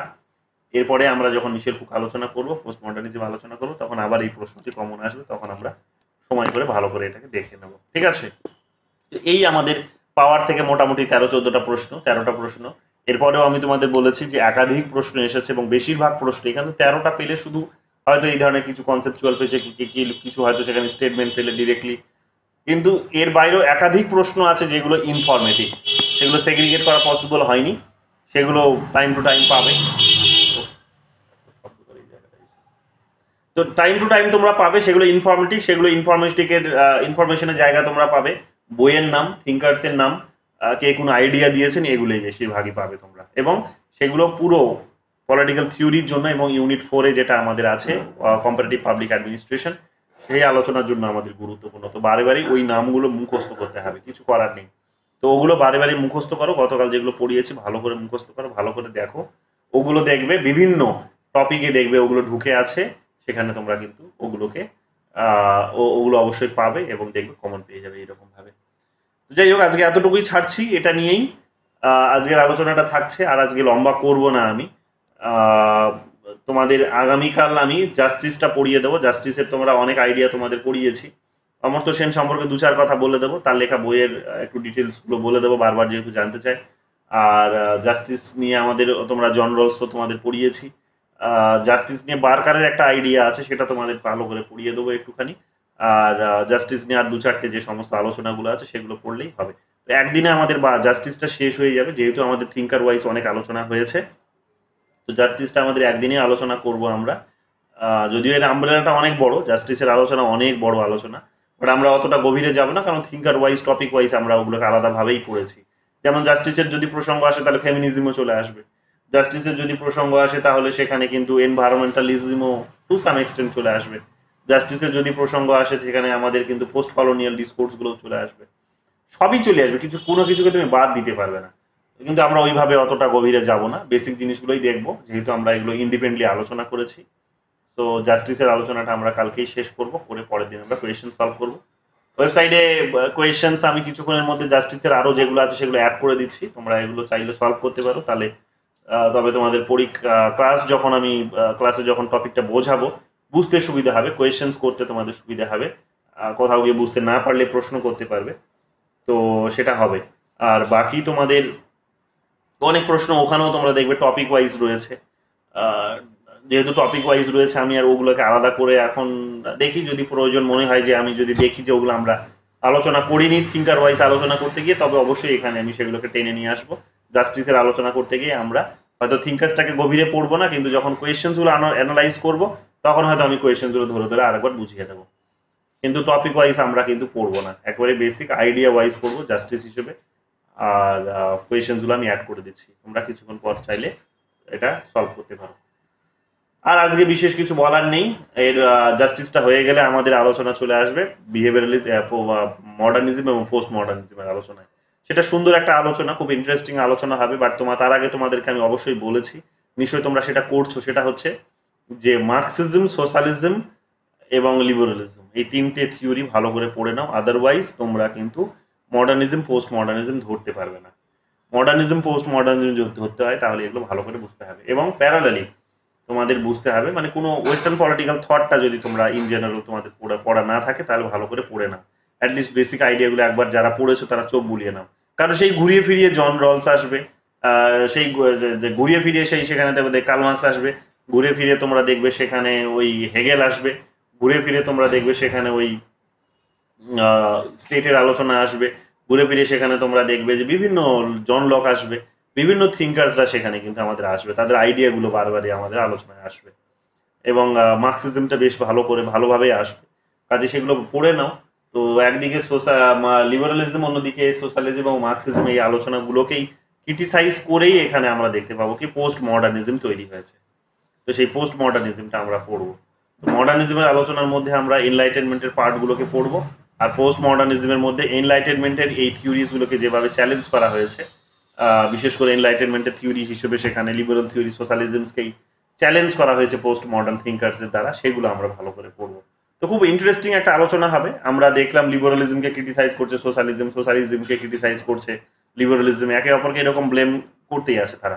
তো ব্লেম একটা তাদের একদিকে চলছে, অন্যদিকে পোস্ট মডার্ন একটা ডিসকোর্স আলাদাভাবে বেরিয়ে এসে তাদের দুজনকেই সমালোচনা করছে, তাদের দুটো থিওরিকেই সমালোচনা করছে এবং একটা নতুন আইডিয়া দেওয়ার চেষ্টা করেছে, সেটা আমরা বোঝার চেষ্টা করবো। এবং তারা এটাকে পোস্ট ট্রুথও বলা যেতে পারে, তো পোস্ট ট্রুথের একটা কনসেপ্টও তারা কিন্তু তৈরি করেছে, পোস্ট পজিটিভিজমের একটা কনসেপ্টও তৈরি করেছে, পোস্ট মডার্নিজমেরও কনসেপ্ট তৈরি করেছে, এগুলো আমরা সেখানে সুন্দরভাবে দেখে নেব। তো এই আমাদের আগামী ক্লাসগুলোতে আলোচনা হবে। খুব বেশি লাগবে না, হয়তো মডার্নিজম আমি তোমাদের মডার্নিজম একদিন, পোস্ট মডার্নিজম আর একদিন, হয়তো দুদিন পড়িয়ে দিলাম, তোমাদের ওটা শেষ হয়ে যাবে। ঠিক আছে, এবং থিঙ্কার ওয়াইজও আমরা কিছু আলোচনা অবশ্যই করব, যেগুলো মানে বিশেষ করে মানে মডার্নিজমের আলোচনায় প্রয়োজন পড়বে না, কারণ মডার্নিজমের আলোচনায় যাদের নাম আমরা পাবো তাদেরকে আমরা সবাইকে পড়ে নিয়েছি। পোস্ট মডার্নিজমের আলোচনায় থিঙ্কার ওয়াইজ আমাদেরকে একটু দেখতে হবে। সেখানে ফুকো আসবে, সেখানে দেরিতা আসবে, সেখানে সেখানে আমাদের সেখানে আমাদের ইয়ে আসবে, কি বলবো, যে গায়ত্রী চক্রবর্তী স্পিভাক আসবে, এবং অন্যান্য আরও যারা পোস্ট কলোনিয়াল থিঙ্কার্স আছে, ফেমিনিস্ট আছে, তাদের আলোচনাগুলো সেখানে আসবে, ইকোলজিস্ট আছে, প্রত্যেকের আলোচনায় আসবে, আমরা সেগুলো দেখে নেব। ঠিক আছে, তো চেষ্টা করবো থিঙ্কার ওয়াইজ পড়ানোর, টপিক ওয়াইজ পড়ানোর, করে আমরা ওই পার্টটাকেও শেষ করবো। খুব ইন্টারেস্টিং একটা পার্ট, এবং অসংখ্য বই সেখানে আছে। সেই বইগুলোর নাম নেটে এতটা না দিলেও ওয়েস্ট বেঙ্গল সেটে প্রচুর প্রশ্ন জানতে চায়। নেটে খুব কম জানতে চাই, বাট ওয়েস্ট বেঙ্গল সেটে প্রচুর প্রশ্ন জানতে চাই। তো এক এক বছরই দেখবে পোস্ট মডার্নিজম থেকে 4-5টা করে কোয়েশ্চেন্স আসে। তো এই কারণে আমাদের এটা ভালোভাবে দেখতে হবে। ঠিক আছে, আজকে এতটুকুই থাকলো, যদি কোনো প্রশ্ন থাকে বলতে পারো। স্থাপিত ক্লাস লেকচারগুলো দেখেছো পুরোনোগুলো? স্যার আমার তো এক্সামের পরে আমি কালকে ব্যাঙ্গালোর চলে এসেছি, তো কালকে আমি ক্লাসটা করতে পারিনি। আজকে এই সন্ধ্যাবেলায় পড়তে বসলাম। স্যার আমার আপনাকে একটা অন্য কথা বলবার ছিল। আমি দেখবো আপনার ক্লাসগুলো অবভিয়াসলি। আপনি তখন এই যে পলি আর কি আর মানে যে পাওয়ার নিয়ে যেটা বলছিলেন স্যার, কি কি জানি টার্মস গুলো ছিল আসছে স্যার। তো স্যার টার্ম গুলো কি ছিল মনে করতে, হ্যাঁ পলি আর কি ছিল, আর মানে ওই ওই যে কনসেপ্ট আপনি বলছিলেন যে, তো আমার মনে হয় যে পলিআর্কির একটা ভালো উদাহরণ হবে যে কেন ওটার সাথে কি নিয়ে ডিফারেন্সিয়েট করতে যাচ্ছিলেন, what was that term? Pluralism ছিল, হ্যাঁ হ্যাঁ প্লুরালিজম, রাইট।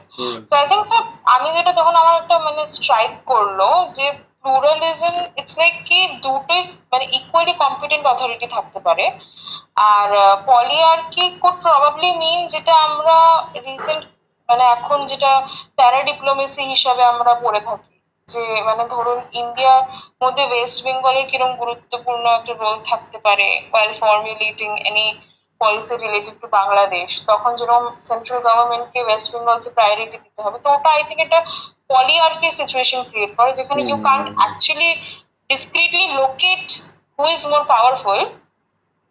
কারণ আমার মনে হয় যেটা again I'm forgetting the other term anyway, তো ওইখানে যখন দুটো কম্পিটেন্ট অথরিটি থাকে ইকুয়ালি, তো মানে ধরুন প্রেসিডেন্ট আর প্রাইম মিনিস্টার, তখন মানে ইট গেটস পাওয়ার টাসেলের মতন। কিন্তু এখানে it's difficult to locate who is the more competent one. I felt that ওটাও মনে হচ্ছিল আপনাকে জানাই। না ভালো, আমরা আলোচনা করব এগুলো, ভালো এগুলো জানালে আমরা আলোচনা করব। রবার্ট ডাল আমরা পড়বো, এখানে আমাদের ইউনিট 4-এ আছে এগুলো, ইউনিট 4-এর টপিক আছে, ওখানে কম্পারেটিভ পলিটিক্স আবার আলোচনা আসবে রবার্ট ডাল, তখন আমরা আরো ডিটেলস এগুলো দেখে নেব। আপাতত মনে রাখো তাহলেই হবে। ঠিক আছে, আর বলো কারো কিছু বলার, এই ধরনের কিছু কিছু সাজেশন, কিছু তোমাদের নিজেদের অপিনিয়ন, ভালো যে তোমরা লিঙ্ক করতে পারছো তার বিষয়গুলোকে।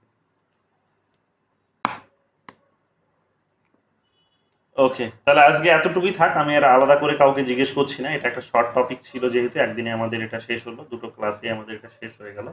তাহলে আগামীকাল আমরা জাস্টিসের আলোচনায় চলে আসবো। জাস্টিসে আমরা যে সমস্ত থিঙ্কার্সরা আছে তাদের পড়ে নেবো খুব সংক্ষিপ্ত আকারে, গভীরে গিয়ে কিছু প্রশ্ন করে না, তো সংক্ষিপ্ত আকারেই সেগুলোকে দেখে নেব। আর যেগুলো আমাদের গভীরে যাওয়ার কথা সেগুলো আমরা ভালোভাবেই পড়ে নিয়েছি, সেগুলো নিয়ে আর অসুবিধে তোমাদের বিশেষ কিছু হবে না। থিঙ্কার ওয়াইজও কোয়েশ্চেন্স আমাদের সলভ হয়ে গেছে, তো দেখে নিও সেগুলো। ঠিক আছে, আর একবার পারলে দেখে নিও, কাজে আসবে। ঠিক আছে, তাহলে আজকে এতটুকুই থাক, কাউকে আর কিছু জিজ্ঞেস করছি না, দেখা হবে আবার আগামীকাল। চলো, গুড নাইট।